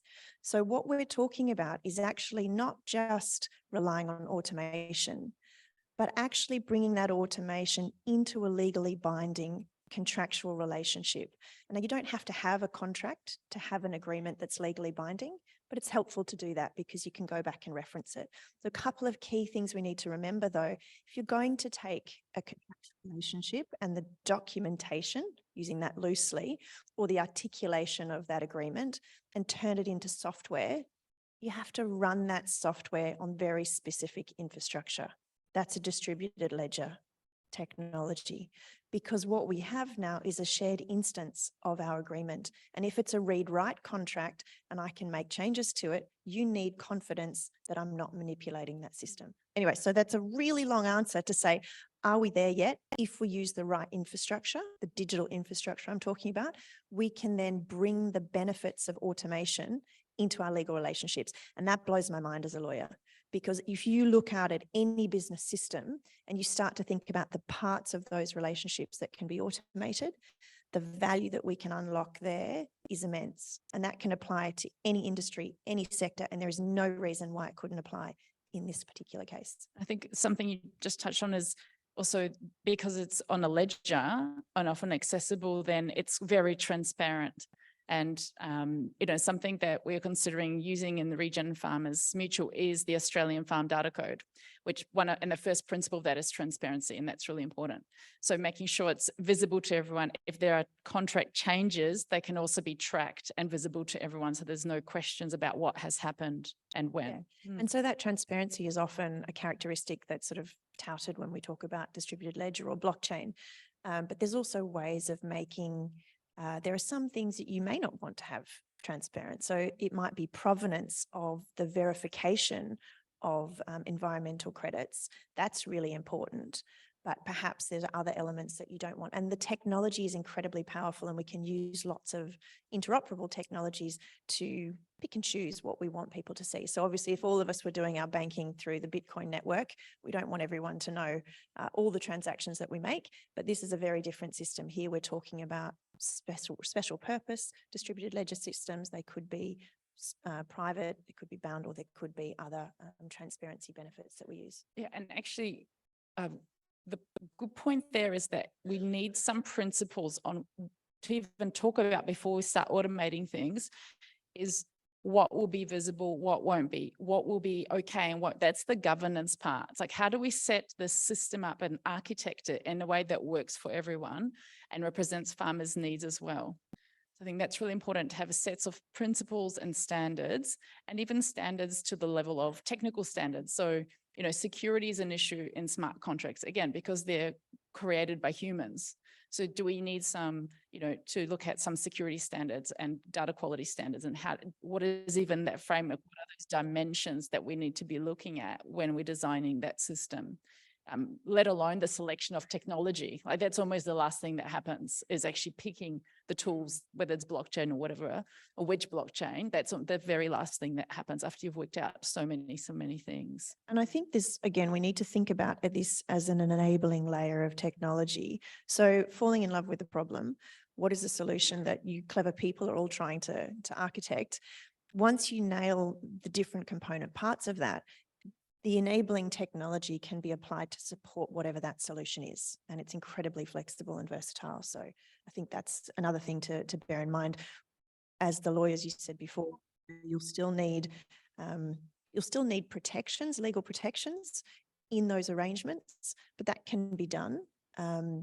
You don't have to have, we have so many different ways of regulating our interactions and our commerce. And it's definitely possible, but we do need that right layer of infrastructure. And to approach the architecture of that system differently through a lens of knowing that we will be relying on the technology and the automation. And then the lawyers can come in and figure out, well, where are we drawing the boundaries of that legal relationship, and how do we solve for problems when they maybe do go wrong? But that's okay. We do that all the time. I'm not worried by that at all. So I'll be provocative. I don't believe we are ready for smart contracts, hearing what we've heard, and I'm new to agriculture and to definitely carbon accounting, but not new to IT and data. And what I'm hearing is we haven't quite worked out those principles and the kind of flow, and where's the data, and how do we even calculate things? What do you think? Could we do it today, right here? No, it's going to take some time, but that doesn't mean we can't start taking those steps. So there are definitely, there's a lot of talk about tokenization of environmental credits, and that's effectively creating a data packet that points to a thing that's been verified. And so it's looking at that end-to-end process. What are we trying to achieve? How do we structure that? And bringing in the multidisciplinary skills along the way to make sure that we can achieve that outcome. So is there an off-the-shelf product that we can buy? No. But can we use those different components and pull it all together? Absolutely, yes. Where would we start? What do we need? I don't know, get Wardy to tell you. He's got all the answers. That's above my pay grade, but I'll come in for a part of it. Yeah, no, and I guess that's the thing about, for me, looking from a risk management point of view is, you know, just like we were talking before about farmers not having had the training or, you know, understanding the contracts or the technology. How do we create the awareness and then and understand how might it work and who will it benefit? Because we need to make sure there's a power balance there as well. Even as we're writing those contracts, we need to make sure that they're weighted in the farmer's favour. Well, absolutely. And the contract part, again, it's just the enabling piece. It's the methodologies and the verifications and some of the fascinating insights that we heard in the previous session. It's understanding, what are we actually trying to measure? What are we actually trying to capture? In terms of, you know, it's like capturing a cloud. You're creating a concept of something that has otherness. It has a whatever, you know, if you want to call it a token, but a token is just a pointer to something. But once you have that thing, and this is where data becomes really, really important, because once you have that thing, you can do things with it, and you can assign economic value, or you can assign whatever else you want to. And then that data becomes the common language of these automated processes and systems. And if you don't have that verifiable and structured, sensible data to start with, you can't do anything with it. You know, there is no, it almost doesn't exist. It's a bit like, you know, taking a selfie and putting it on LinkedIn. If you don't put it up on LinkedIn, it didn't happen. If you don't measure and capture the data, well, at least I tell my mum that when she looks at my LinkedIn profile once every 3 years. Once you capture that data, and then you can use it properly. But that's why it's such an important core part of system that we have at the moment. All of the emerging technologies that we see are driving towards this relentless pursuit of efficiency and automation. And when we have big problems, we need solutions at scale. And scale involves networks. It involves platforms and protocols and standardization and interoperability and all these buzzwords. But they all come from processes and systems that can serve a purpose at scale. And that's where I think things like smart contracts, or smart legal contracts, as I interpret them, will be incredibly powerful to create that standardization and that interoperability. That's right. And, you know, I also want to just bring it back to the farm data code, because that's a really important piece of work there that the NFF's just published version 2 of. And all these elements that we're talking about, the transparency, the fairness for farmers, even the security around data and what's happening in these smart contracts, those are all embodied in the code. And so using something like that as guidance for designing the architecture and the principles for data governance, I think is very useful if we've got something that's already existing. Yeah. And just to jump in on there, another key part of why the enabling technology would be really useful in this situation is because you can store value in digital form when you tokenize something, you can cut out a lot of the intermediaries that often are a value leakage in systems and processes. So if we're looking at trying to attribute value or preserve value and allocate value along principles of equity and who deserves to receive some of the economic benefit, then these sorts of technologies can be incredibly powerful to unlock that value or redistribute that value by cutting out people in the system and inefficiencies. Would there be an opportunity to have a smart contract, almost like something that's a template industry accepted for carbon accounting, where we could say to farmers, this is something that is fair for you, so that they don't have to read all the contracts? And you know, people have been saying that they're not lawyers. I'm not a lawyer either. I'm a data person. So, you know, but I've also had to learn how to read contracts with help. is there a way to, you know, like we have for tenancy agreements or Yeah, something so like? there's always a tension, and there's always a tension between the efficiencies and the value savings of having a standard template contract, and then making sure that that contract does what it needs to do for the people who are using it. So that is a tension that we always need to balance. And you'll certainly find industries across the board that have moved to standard contracts. You've got ISDAs, you've got retail tenancy. So where we find that value proposition and the sweet spot, then absolutely, there's incredible value to be had there. And I think as a lawyer, again, if I divorce myself from my ego, we're very important and we do very important things, but often we overcomplicate things. And actually, if you're really clear about the problem that you're trying to solve, it becomes a question of just focusing on the important parts, and you can always have tinkering around the edges, but you get the benefit from the process efficiency of having a standardized contract. Be interesting. That doesn't mean that we can necessarily That's whip one up possible. overnight. You know, and that would be maybe an interesting way to start to see if we could, you know, pick one of the carbon accounting methods and try to automate that in a smart contract as a use case. Start somewhere really, because I think it is an evolving, I don't think that all the answers are there at the moment. No, and you need to look at the whole ecosystem as well. You know, very rarely do you have a business model that just has a single contract. You know, there's a lot of complexity in there, but it doesn't mean that you can't hone down and simplify elements of it.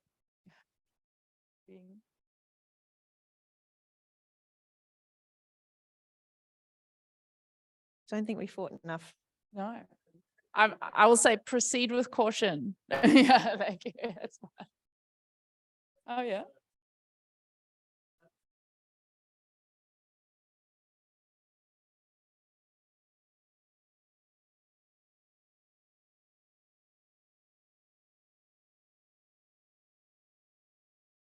Thank you, Phil.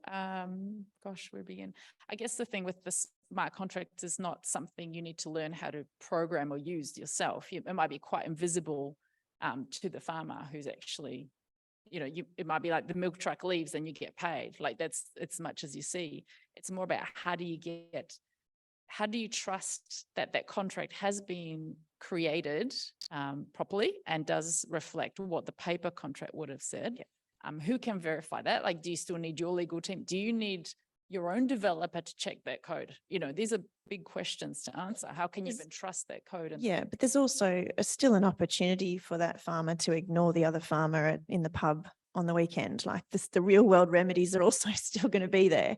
But to the milk truck delivery, if the milk truck contract says you must keep the milk below 4 degrees and there's a thermometer in the truck with an IoT sensor and the thermometer breaks down, someone goes and buys a bag of ice and sticks it near the thermometer and the milk goes off, the law's going to come in and provide remedy for that. So whether that's in the smart contract, whether that's principles of common law, and there are other ways to solve for that. And it becomes a question again of what's the systemic benefit of automating and taking so much of that complexity off the table.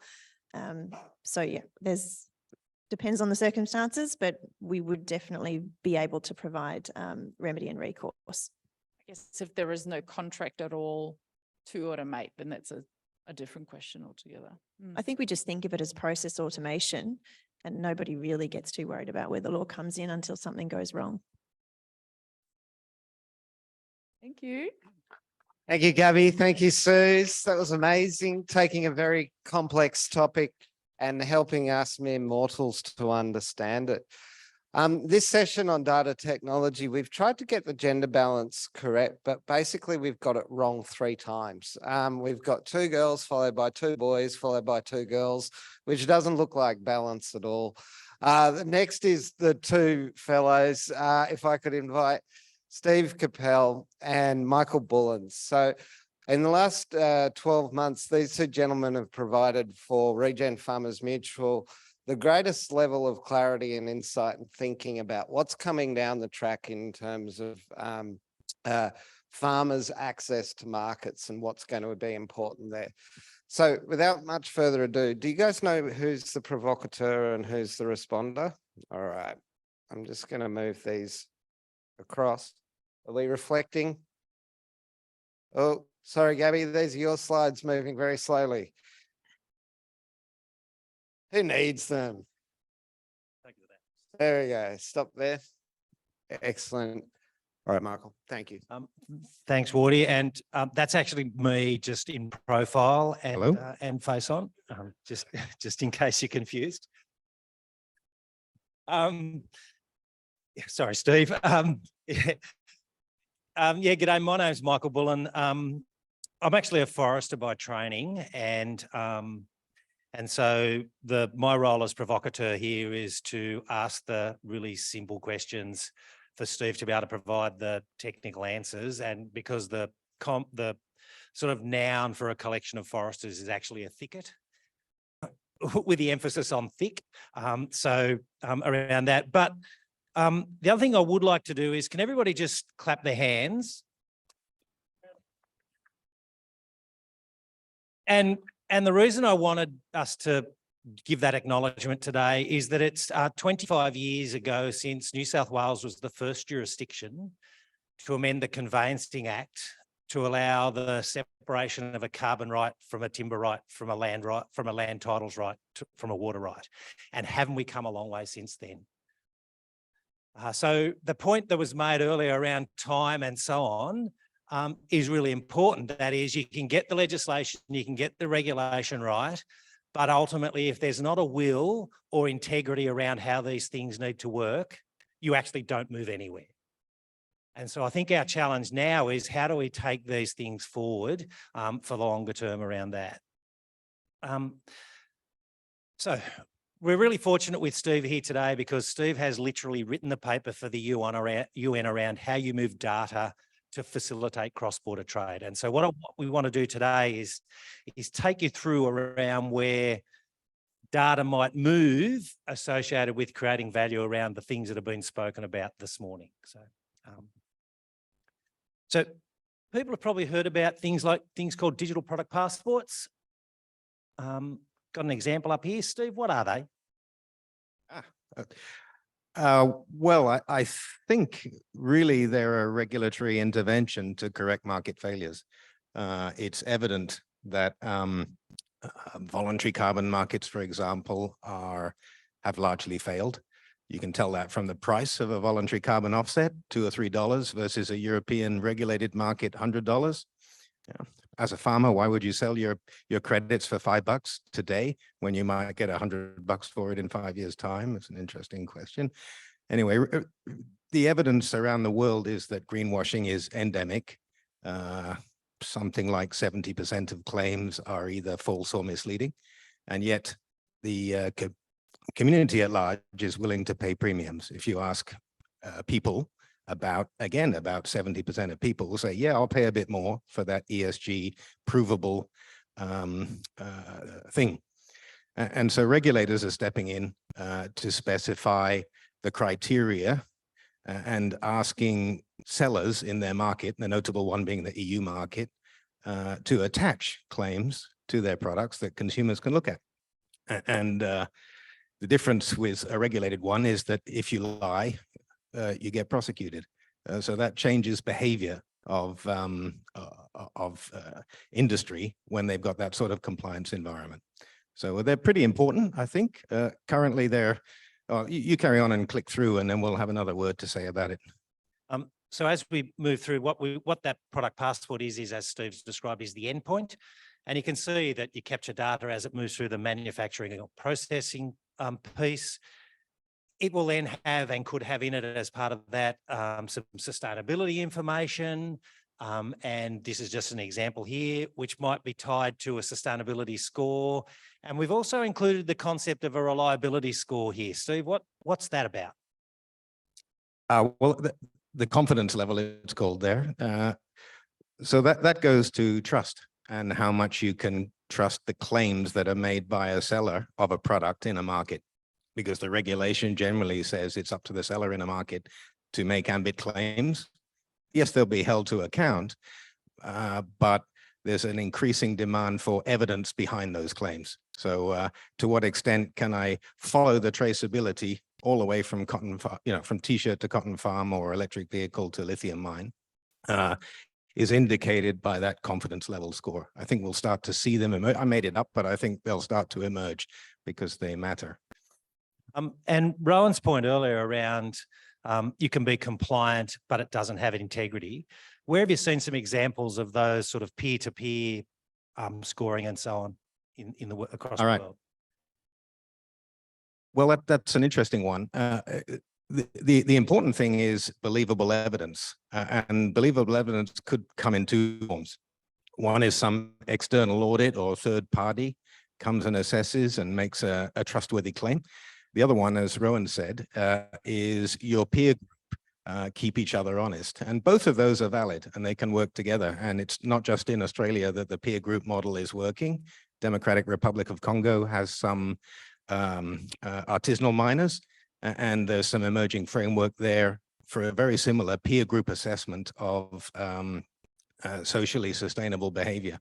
Much cheaper than flying in a KPMG consultant to Congo. So I think there's room for both, and the peer group approach is really important. Thank you. And so ultimately you might end up with a QR code that sits on a certificate that accompanies the goods as they're moving. So what we want to do is start there. Now let's just go to, and I'm going to walk through this fairly quickly and then draw some points out at the end. So let's just think about how you might gather and collate that evidence from multiple producers through multiple supply chains. So we've had a go at drawing up a meat supply chain, and apologies for those of you who are red meat suppliers if we've got all of this wrong, but here we go. So multiple farms, and you'll see the Australian Beef Sustainability Framework is in there, and the Australian government might issue a guarantee of origin, and there might be some sustainability credentials that are gathered there. You'll see there's 2 farms there from Australia and 1, I think, from Brazil, supplying to processors, and I'll draw out why we've got those little things like green token in a minute. They then go to the beef patty manufacturer, which might be in Australia, might be in the USA, who ultimately supply to McDonald's stores in Australia and the EU, for example.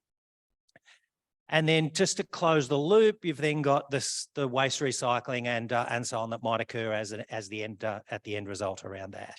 And sitting across that, we wanted to make it like this is a simple picture. Is you've got a whole series of global certification standards. So maybe, Steve, we might just touch on this a little bit. I reckon I could sell to all these guys here, generically.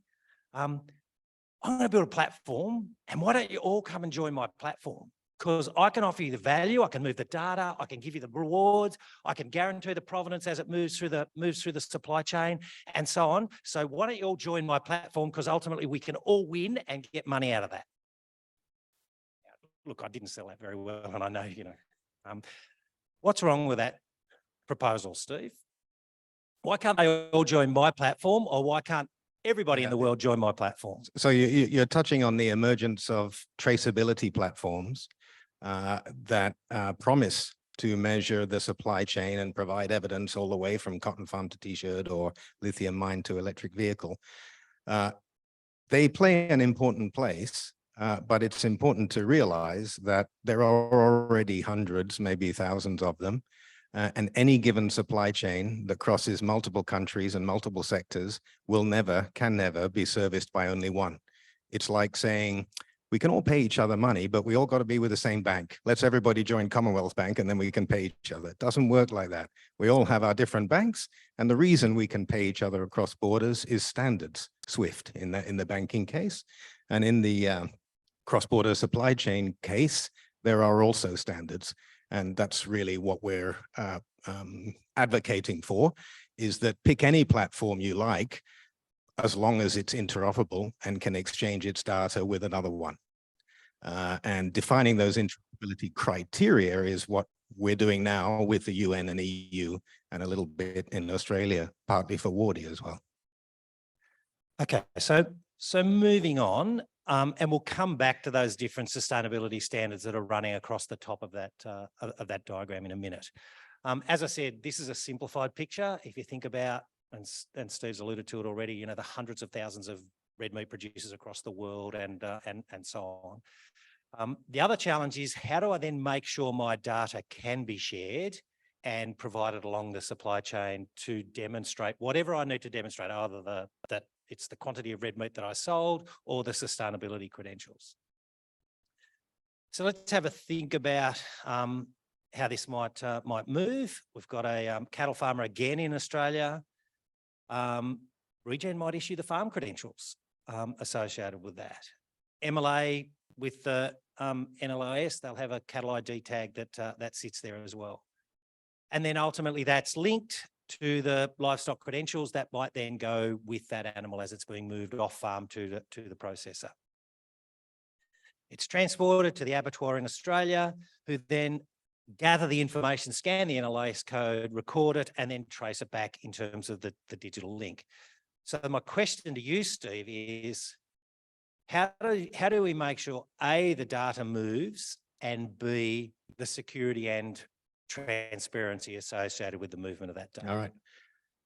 Well, first of all, I should point out this is just one way to share data. You can obviously connect systems to systems, or you could email credentials to someone you know.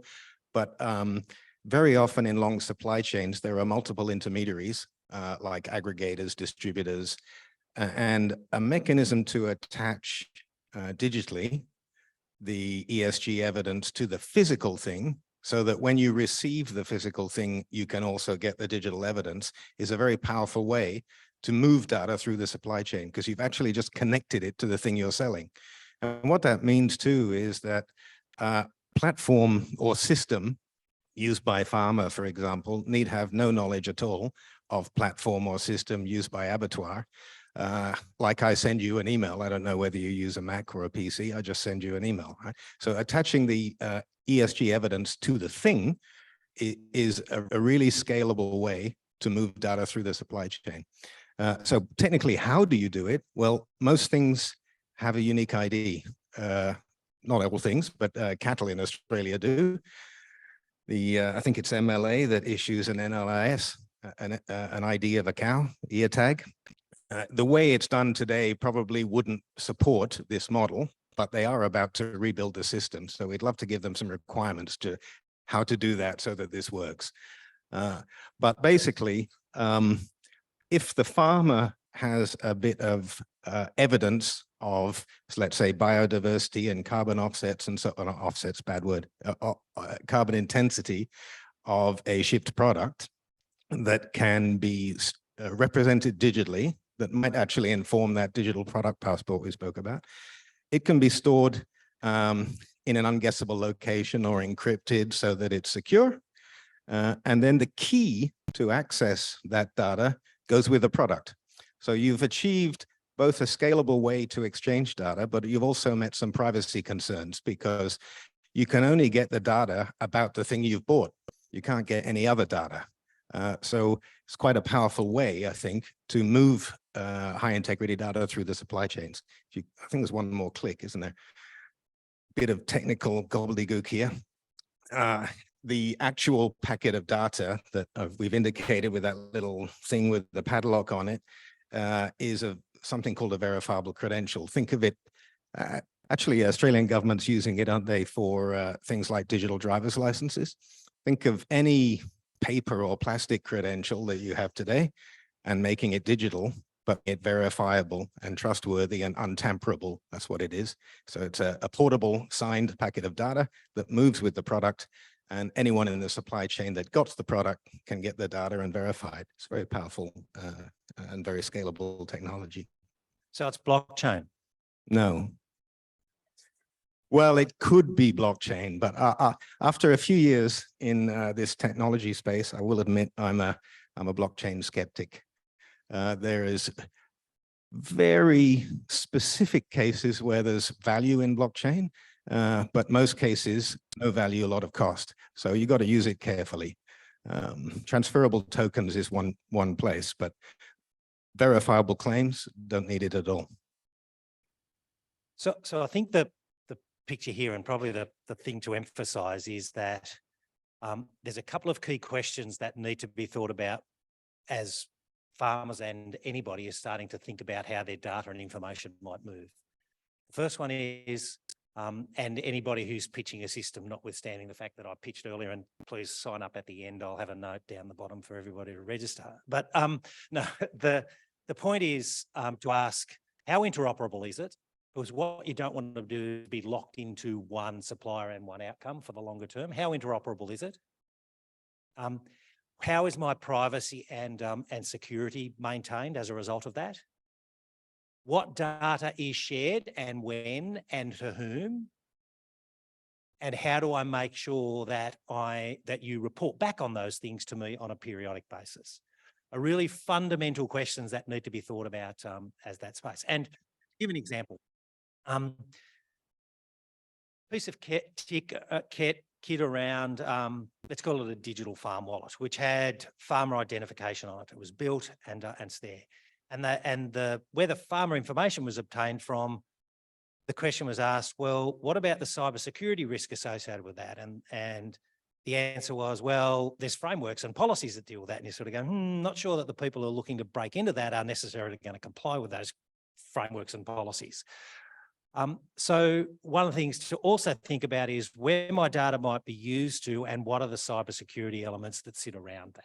Because what's happened is that as that data was shared from a non-secure organisation, if I can refer to it that way, they've just massively increased their cybersecurity risk as a result of that. So it's really important to think about that. And now to finish off, let's just touch on the plethora of sustainability systems that are out there. As I said, my background's in forestry, was involved in development of forestry certification standards back in the late 80s and early 90s. How do you make sure that there's harmony across the various standards and/or the situation around farmers being able to meet multiple standards, Steve? That's probably the hardest question he's asked me. This is an interesting challenge, and probably the number one complaint that I hear from participants in supply chains all over the world is that, which standard do I comply with? There's hundreds of them. Tell me which one. If you look at that site there, standardsmap.org, if you're interested, it's a UN Quango special group that have been funded, I think, by the World Bank, rooms full of people that looked at 350 standards. And by standard, I mean a 300-page PDF with all kinds of criteria, and manually assess them all and map them all to a harmonized set of criteria. Big job, but it's still only probably a quarter of what's out there, and it's a point in time. Stop doing it. So, you know, this challenge of keeping up with what's going on is really difficult. I think the short answer is everybody always has to comply with the regulatory framework and most popular industry standards in their jurisdiction. The challenge happens when you're an exporter, because I'm an Australian producer subject to Australian regulations, but I'm selling into the European market that has European regulations. So how do they map? What if I do a AASF and tick all these boxes? How does that map to a digital product passport? This is a common question. So I think, shout out to AFI and AASF, it's not actually a standard by itself, it's a mapping itself to many other regulatory frameworks. It's a really sound piece of work in my humble opinion, and will help a lot if Regen farmers adopt that as a framework for assessing farms, because we will be able to map it, I think, to several, particularly if you're an exporter, to import market requirements. At a certain level. Doing this at scale long term, I think there'll be some sort of harmonization of standards. A lot of these standards are really self-licking ice creams. They're industry groups that are getting together and just inventing something that works for them. And at some point, they'll collapse and they'll be replaced by more serious standards that are regulated by accreditation authorities and maybe replaced by national regulation.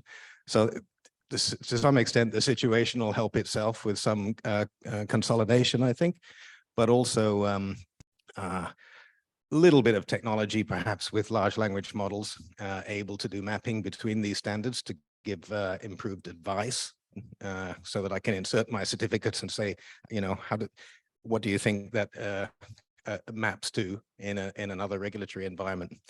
It's a complex space. In short, it'll get better, but for now, I think AASF is a great framework to go forward with for regen farmers.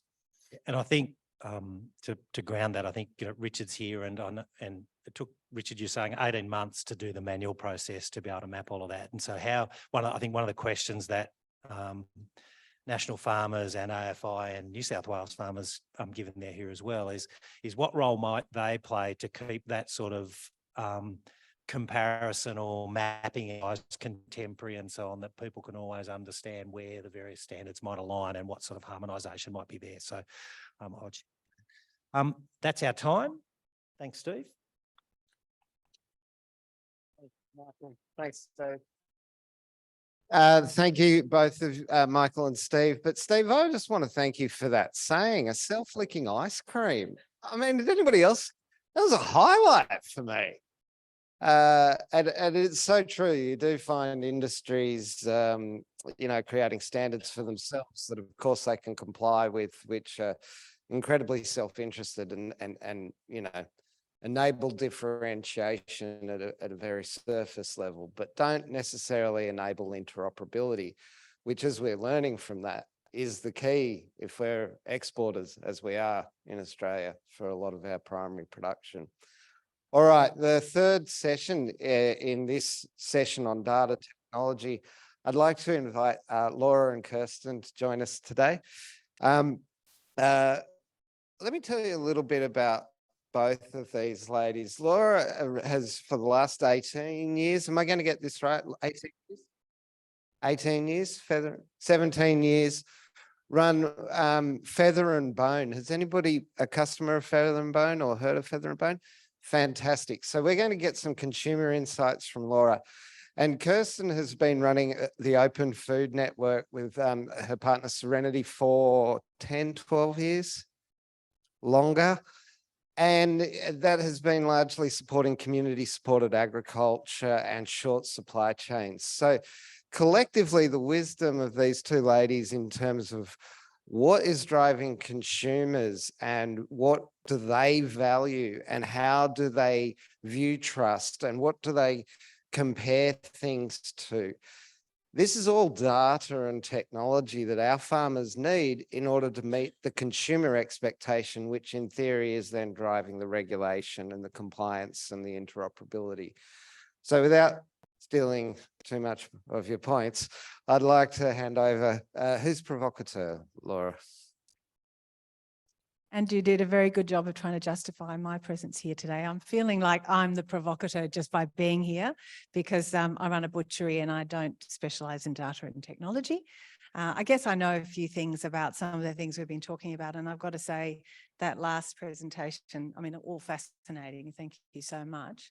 But that last one was very interesting because it's that concept of how you create traceability from a consumer perspective is an incredibly difficult one, certainly in my field, which is, very much whole animal butchery. And so the way that we do it is totally old school. We basically, an animal comes in, it's labelled, and then we track it really carefully through really good craft, really good disciplines and skills within our business so that we can vouch for everything that we sell. And we also have incredibly short supply chains. Most of our farmers are in New South Wales and not many further apart. And what that means is that we can say, yes, we know it went out of the gates from the farm, went to the abattoir and came to us, and that's pretty much it. So it's pretty easy. Not as complicated as that, but we really welcome. I mean, this is stuff that consumers are wanting, really, really looking for, and people like us who are at the coalface and managing those relationships really need. So, look, this is what we do, and we also build communities, and you might look at that and say that's completely counterintuitive because what butchers are about is pulling things apart. They're not about putting things together, and communities are about pulling things together, right? So you might also groan and think, if I see anybody else talking about building communities, I'm going to get on Elon Musk's next flight to the moon because I'm so sick of it. After COVID, isn't everybody building communities? So apologies for that, but I believe that that really is what we do. We're different, right? So in a way, they don't match because we are deconstructors, but our work is all about opening up the line of sight. It's all about this idea of transparency and seeing from the farm all the way through to the table. That's basically the role we serve for our customers. We're all about increasing transparency and engaging our customers with the source of their food, because what we know is that an engaged customer can be enlisted as an activist for change. And what my business does is, I hope, similar to what your businesses do, but at different points of the cycle. So I'm at the consumer coalface trying to encourage consumers to push back through the value chain to create capacity for the work that you guys do, which is so important, because without consumer demand, you don't have a market. So we're all about promoting a viable alternative to the dominant food production and consumption model, which has more in common with mining, as we know, than the bucolic images of agricultural idols that consumers have in their heads. Consumers, as we also know, are deeply disenfranchised. They are very disconnected from the sources of their food. So consequently, they're very vulnerable to claims, and they don't have the knowledge base and the wherewithal to determine what's a credible claim and what's not. Greenwashing is such a big problem, which again, you all know, I'm not telling you anything else. So Wardy was very mean and he said I could only have 3 slides, which means that I've got to try and, I don't have a slide full of words, but I'll try and give you a very, very quick snapshot of what we do, because we're going to have a conversation and have a big argument, maybe, if you're lucky. We'll try, but actually the problem is we agree with each other, so that's difficult. Anyway, okay, so we started in 2006.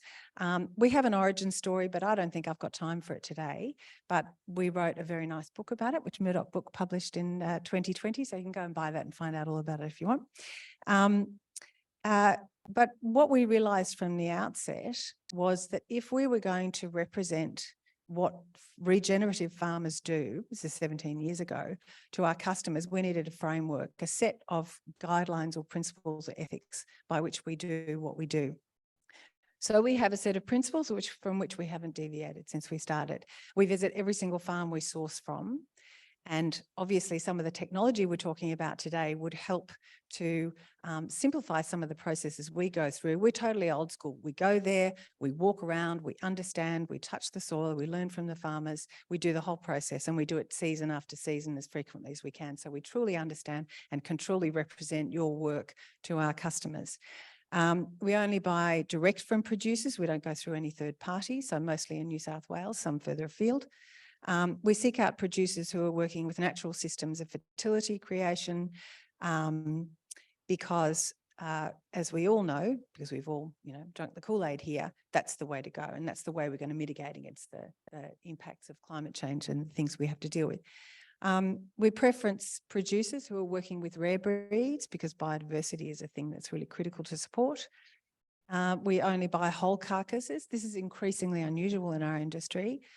What generally happens now is that butchers buy boxes of larger cuts, which they break down, and they don't really, the butchers themselves don't really have any relationship with the source of that food either. So the system breaks down at every point, not just between the consumer and the farmer, but also between the practitioners, the intermediaries, the butchers and so on. We believe in meat with qualities, not quality meat. It's what that meat is imbued with that makes it delicious. It's not what you do with it, it's what happens in the soil on the farm and all of the processes that occur and all the systems that are orchestrated by you guys. We minimise plastic, we reduce our footprint, and we believe in transparency. Every statement we make about what we do is substantiated. So everything we sell has the name of the farmer, where it came from and what it is. We do our best. These systems, of course, that we've been talking about this morning would be very helpful. Okay, so what we also know is that food is a minefield. So in our business, every day in our work, we get asked questions. And to be perfectly honest, those questions change over time. Sometimes the focus is more on things like what the labels mean, and that can be a consequence, a response to something that's happening in the media. When there was live export, all that debate happening, there was more concern around slaughter and slaughtering processes. So over the course of the last 17 years, we've seen the patterns change slightly, but these questions are constant. And at the moment, to be honest, being a butcher feels like being the gun lobby. It's like if you're selling meat, we all know meat has a pretty bad name at the moment. I would say that I think farmers who grow livestock and butchers have a real image problem that we need to address. And it's a challenge at every point in the cycle. What we need to do is represent ourselves as part of the solution, not part of the problem. And I think, you know, there's an enormous amount of work obviously happening at the farm. We need the same emphasis happening at the consumer level. We really do. We need to work out how to put the same energy into changing people's minds. We can talk much more about this as we go. Have I run out of time? Okay, really quickly. I think farmers need to think about butchers as ambassadors. You need to enlist us in your cause. Basically, our business, we sit at the intersection of producers, of processors, wholesale and retail customers. We have a really particular perspective. We know that consumers are increasingly aware and demanding of provenance, and they're looking at the connections between things. We're all about restoring broken connections and building communities. So I'm going to leave it there because my friend here, Kirsten, has a lot of stuff to say. You, Laura? Yeah, we both did prepare presentations. We didn't want to, but then we did. So we thought we'd do our presentations, but we'll squeeze them so that we can have a debate as well. So I'm Kirsten. Yeah, my partner and I, about a bit over a decade ago, started the Open Food Network, and we are also farmers, aspiring regenerative farmers in Northeast Victoria. So I come to this conference with multiple hats. At Open Food Network, what we're trying to do is make regenerative food more accessible through open and shared digital infrastructure for food supply networks. We come from a more grassroots, bottom-up, small to medium-sized farmers, often working with real leaders. I wholeheartedly agree with everything that was said in the previous presentation and really excited about the possibilities for these kind of UN standards. The way that we have come at this is building an open source platform that enabled paddock to plate trading, so farmer transparency about prices, ecological attributes, and for farmers to cooperate in food hubs, different kinds of community food enterprises. So that platform we started building about 10 years ago and is now used in about 10 countries around the world. I'll skip through to back here. So over this kind of decade, we've come to talking about values-based supply networks, and we've used this bullseye diagram quite a lot because it kind of shows that supply networks for food can operate at lots of different scales, and that little green dot in the middle is kind of home food production, and then the blue ring is farmers selling direct to customers at farmers markets or farm gate pickups or all of that kind of thing. And then the next level they call strategic partners. And this is where I would argue Feather and Bone sits. So they're a partner in still quite a local supply chain, but they're acting as an aggregator. They're providing a service to those farmers and consumers that's making it more than a one-to-one relationship. And in Australia, we have had a bit of a missing middle in this space, particularly around values-based supply chains. So exactly where Feather and Bone is operating. And that's where we've been working for the last decade. So with people who are trying to aggregate from farmers in a region to make it easier to get that food to that local community, or working with farmer cooperatives or consumer cooperatives. So the work that we do both enables farmers to sell directly, tell their own story, set their own prices, but also gives them control over their supply chain partners and enables that product to then travel through that supply chain whilst maintaining that farmer's identity and credentials. So we have done this. We have a platform, but we also have worked a lot more broadly in terms of supporting food enterprises, community food enterprise sector. And we do quite a lot of research and consulting. We've done lots of work with local governments and state governments about how to support these kinds of enterprises. And that's particularly, I'm not going to get my jumpy jumps, particularly because these kinds of enterprises, the reason they're called values-based supply networks is because they're often driven by people who are trying to achieve broad outcomes. So they're trying to achieve ecological outcomes by working with farmers who do so. They're trying to achieve community outcomes. They're often involving volunteers or social connection through what's happening.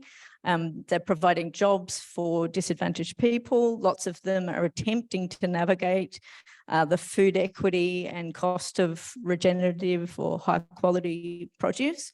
So these are people, often enterprises, really trying to change the way that food systems deliver multiple outcomes. And we've just released a report about the kind of impact that some of these enterprises are having. And I really resonated with what Rowan said before about the carbon markets, because it's exactly the same in this space. The people doing it are doing it because they're driven by these broad impacts and outcomes, and they're not often making a lot of money. I don't know, Robert, if you disagree with that. Yeah, so that's one of the spaces that we've been working, and our priorities are in that space have always been about supporting diversity, local enterprises, context-specific enterprises, transparency, networking, allowing farmers to control their supply relationships. Being open source, we're very committed to open source and collaboration, open standards in everything that we do. So more recently, and we focus on scale through collaboration. We have a major project at the moment that is picking up. That's kind of the decade that we've had. And I could talk about all the issues of, you know, values-based supply chains and what's going on. It's a pretty challenging and challenged sector.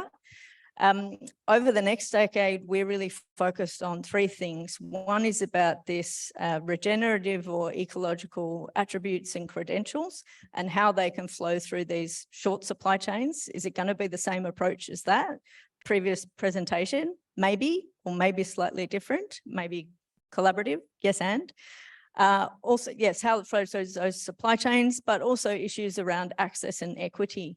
Like if there are health and nutritional advantages of, you know, lower toxic residues and regeneratively produced food and healthy soil, we believe that everyone has a right to access that food, not just people who can pay for it. And at the same time, we have an issue with what I'm referring to as a slightly bullish approach to the conscious consumer being able to drive what's happening. Because at the moment, I think a lot of us working in the sector are seeing that cost of living crisis, housing crisis, financial situation is actually pushing that in the wrong direction. So if we believe, and this is a question, I guess Laura and I are both operating on the assumption that if we want to grow regenerative land management across the country and the world urgently, that we need buyers who are willing to meet that. There is a question of which buyers are going to pay for that. And also how we get this credentials, how we get this visibility of what's going on. So we have a project at the moment, which is driven primarily from the fact that in the Australian context, working with buyers and particularly wholesale buyers, so people buying direct from farmer who are then going to on-sell, how do we help to scale regenerative purchasing? And at the moment, we have issues around definition and assurance of what that is making it difficult to grow this purchasing as a sector. So we're working with a whole range of partners in Australia, so including Regen Farmers Mutual and other people working with groups of regenerative farmers who have all got different approaches to assurance, different approaches to how we're telling the stories of leading farmers to what the data might look like. And we're looking at, is there a way that we can put this together that is coherent for wholesale buyers looking for strawberries or oranges, or, you know, so to replace some of their conventional produce in their supply chains with more regenerative alternatives. And we're really wrestling with, you know, how do we both highlight and showcase the leaders, as well as providing motivation and incentive for people who are coming along the journey. So as a part of that, there's conversations about my latest updates. Conversations about how do we showcase certifications alongside verified outcomes, alongside reputation, case studies, stories that have been told by these producers.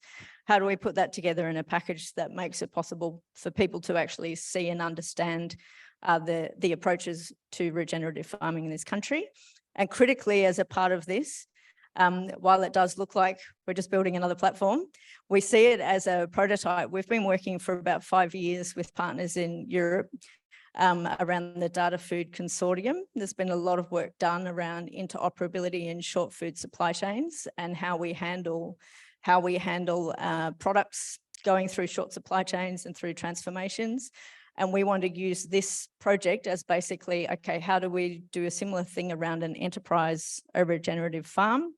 And how we can attach those product attributes probably in a much lighter way because our project timescales are quite short, but how do we provide an initial kind of verified credential by working with these partners who do have the ability to say, yes, I am working with that producer and that's what they've achieved as a first step towards all of the data lining up beautifully as we would all like it to eventually.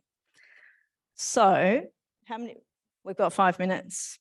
So I think the provocation kind of questions around consumer education as being really critical versus price and who can pay.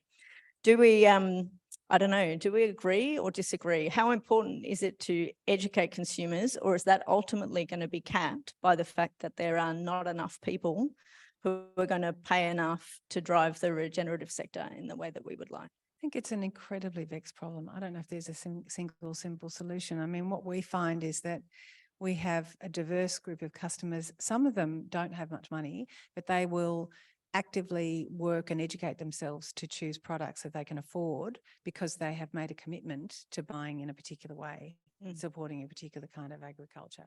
And then we have other people who only care about whether the quality is good and they couldn't give a rat's how it was grown or how it was produced, you know. Yeah. It's really interesting. Yeah. And, you know, we beat people around the head every time they walk in our door and tell them all the stories about where the farms come from and the work the farms are doing and the spin-off effects, the ripple effects, blah, blah, blah.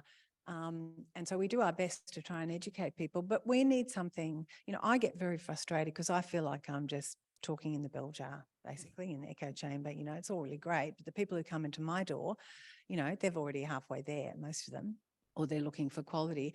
We need to turbocharge this conversation because people will not spend that money, the money you have to spend if you want to pay the farmer a fair price and actually allow for a sustainable farming model that does this work. I think there is an issue around equity and subsidies, as was touched on as well. We have another project that is explicitly focused on how are we advocating to the government, particularly around subsidies, you know, at that end. And at one hand, there's an answer that, oh, well, there's so much money going into the offset markets, you know, that perhaps offsets is a way that we can subsidize the cost of food. But then there is that question of, well, can you sell it as regenerative food if you've sold your offsets? Or is that ability being sold off to somewhere else?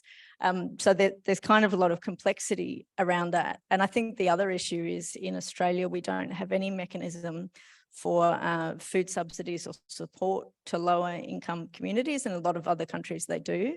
So we're also working on a project that's looking at, okay, can we actually get money flowing into these alternative and values-based supply chains instead of just giving people Coles and Woolworths vouchers when they turn up at the food bank? Absolutely, that's right. I mean, it's like there are lots of wonderful food banks and OzHarvest and all this kind of thing, but the food that they're using is what's been discarded out of. It's been overproduced in the first place. Exactly, yeah. It's not nutritionally dense. Yeah, it's a real problem, and I think that unless we can get people to think differently about, well, two things really: the concept of value. If you think differently about what value means, you apportion. It's not just about, you know, the fiscal value of something, but the nutritional value. For instance, if we could at the supermarket, if you could actually measure the nutritional value of one product over another, and people were purchasing on the basis of how. But can we? We had this conversation the other day and it's very, very difficult. We're a long way from being able to. But I mean, that would be a game changer, for example. I think the other question is around the stories versus data at the kind of assurance level. So, for a producer, a lot of what's happened in the sector that we've been working in is trust-based, and it's small enough that we can go out and visit the farm. And then there's a level that goes into some certifications that have gone to a certain level, but maybe people want them to go further. How important do you think it is to being able to scale this values-based supply network to have better clarity over what credentials we understand or recognise? First of all, we've got to get a common understanding of what those values are, though, don't we? That's predicates everything, which we don't have, because we know that Regen's already been co-opted by multinational corporates. That doesn't really mean that much. I think it's really important. We need to, consumers, and this is what we experience, consumers are looking for, I mean, everyone's looking for authenticity, but they really are looking for authenticity, and they're looking for verification. They don't have the time or the bandwidth and really not the interest to do all the due diligence themselves. So they're looking for someone they can trust. They're looking for a system they can trust. There are multiple systems out there. It's a minefield. It's confusing. They have become really good at detecting bullshit. They see it all around them and they don't really believe anyone. And so it's very hard to find language or even metrics or information that cuts through and has an impact. And so in that kind of a marketplace, people are resistant. They are. It's all too hard. It's all too hard. Plus the fact that they're faced with, the overwhelming nature of the crisis we face, and they all think, okay, well, I can't deal with all of this. I'll just do one thing really well. I'll recycle really well, or I'll buy an electric car or whatever. But they don't, or I won't waste any of my food. But the actual decision around what food is, how it was produced, and how good it is for you, how healthy it is, how nutritional, isn't really yet part of the conversation. It needs to be. Yeah. Last point. I guess I just think that there is still an opportunity. Like, there's so much activity in Australia, but feels to me like we're hampered by the lack of a united front around what is happening in this sector, and the ability, so some of the conversations we're having, I think, are the first time we've got organic certifiers in the room with some of the regenerative certifiers and projects. And there's some tension, but it's like, actually, we're sort of headed in the same direction. And if we can't present a united front as this is the direction we want farmers to move in, and these are the farmers that we want to sit up and say they're achieving things, even if it's complex, we're not all measuring soil carbon in the same way, we're not all measuring biodiversity in the same way, to have a space to say, we've got some soil carbon results, we've got some biodiversity results as a first kind of step. So I would encourage any of those forums to include people like us, who are at my point of the spectrum, because I go to a few conferences, I meet a lot of farmers. There's a lot of work being done in this space. There's work being done in your space. There is no work being done where I am. It's just a monopoly, or a duopoly, I should say. You mean around kind of accreditation or verification of the connectors in the supply chains? Input about how that translates for them and how that might shift their behaviour. Because as we said, it's a circle, isn't it? You need a push and a pull. So I think consumers and consumer representatives and retailers, people like us, need to be brought into those conversations.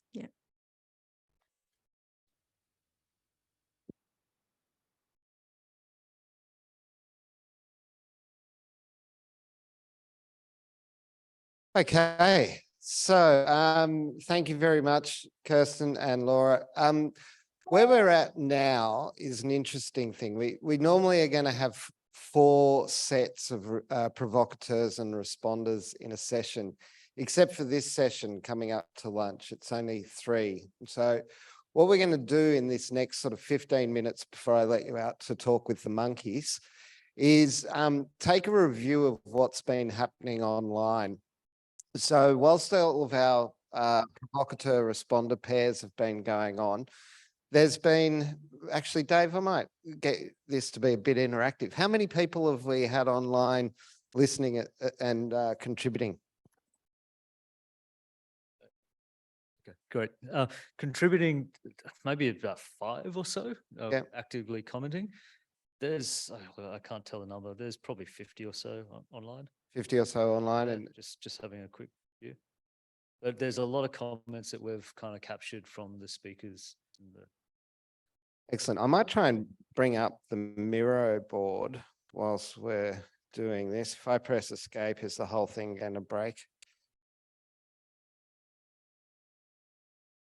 Right, possibly. Yes, I broke the world.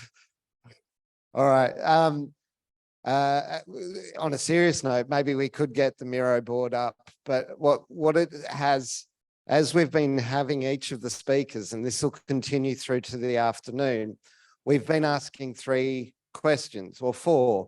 We've been asking for speaker feedback, because who doesn't run a conference and find out the feedback for their speakers and be able to provide them with input? Hey, this is what went well, this isn't. But the 3 questions that matter from a co-design perspective are, what are the challenges that you've heard today? And then when we want to synthesize all the challenges across environment, across data, into markets and customers, and into where the farmer is at the center, and we want to come up with a unified sort of problem statement. And this evening, when we go into our members' general meeting, we're going to be able to, I hope, for the first time, be able to articulate our problem statement that we're addressing. The next thing after the challenges is, what are the solutions that we've heard today?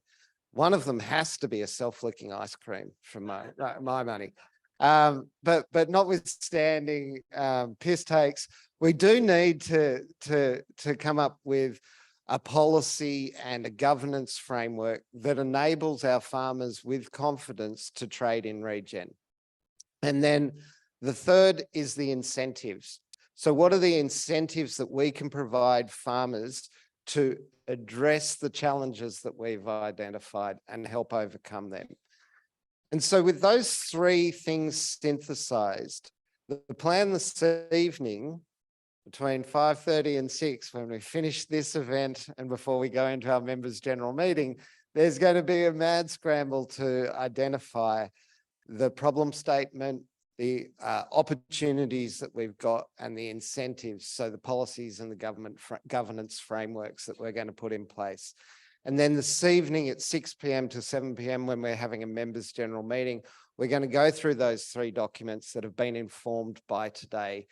And hopefully we'll get like a bit of a 3 cheers to vote this problem statement in.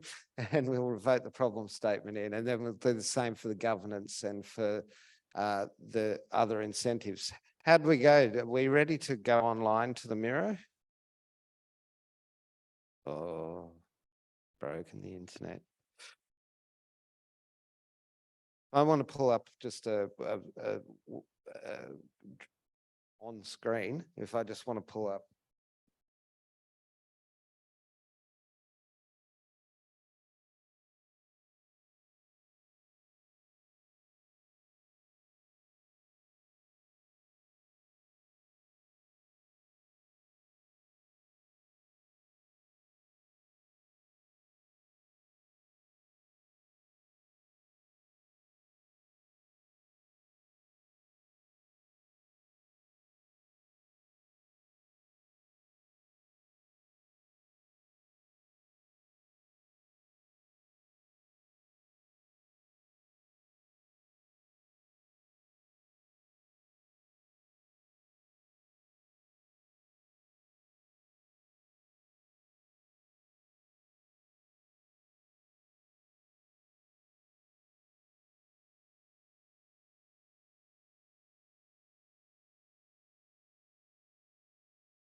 What we'll let you do is go to the monkeys now.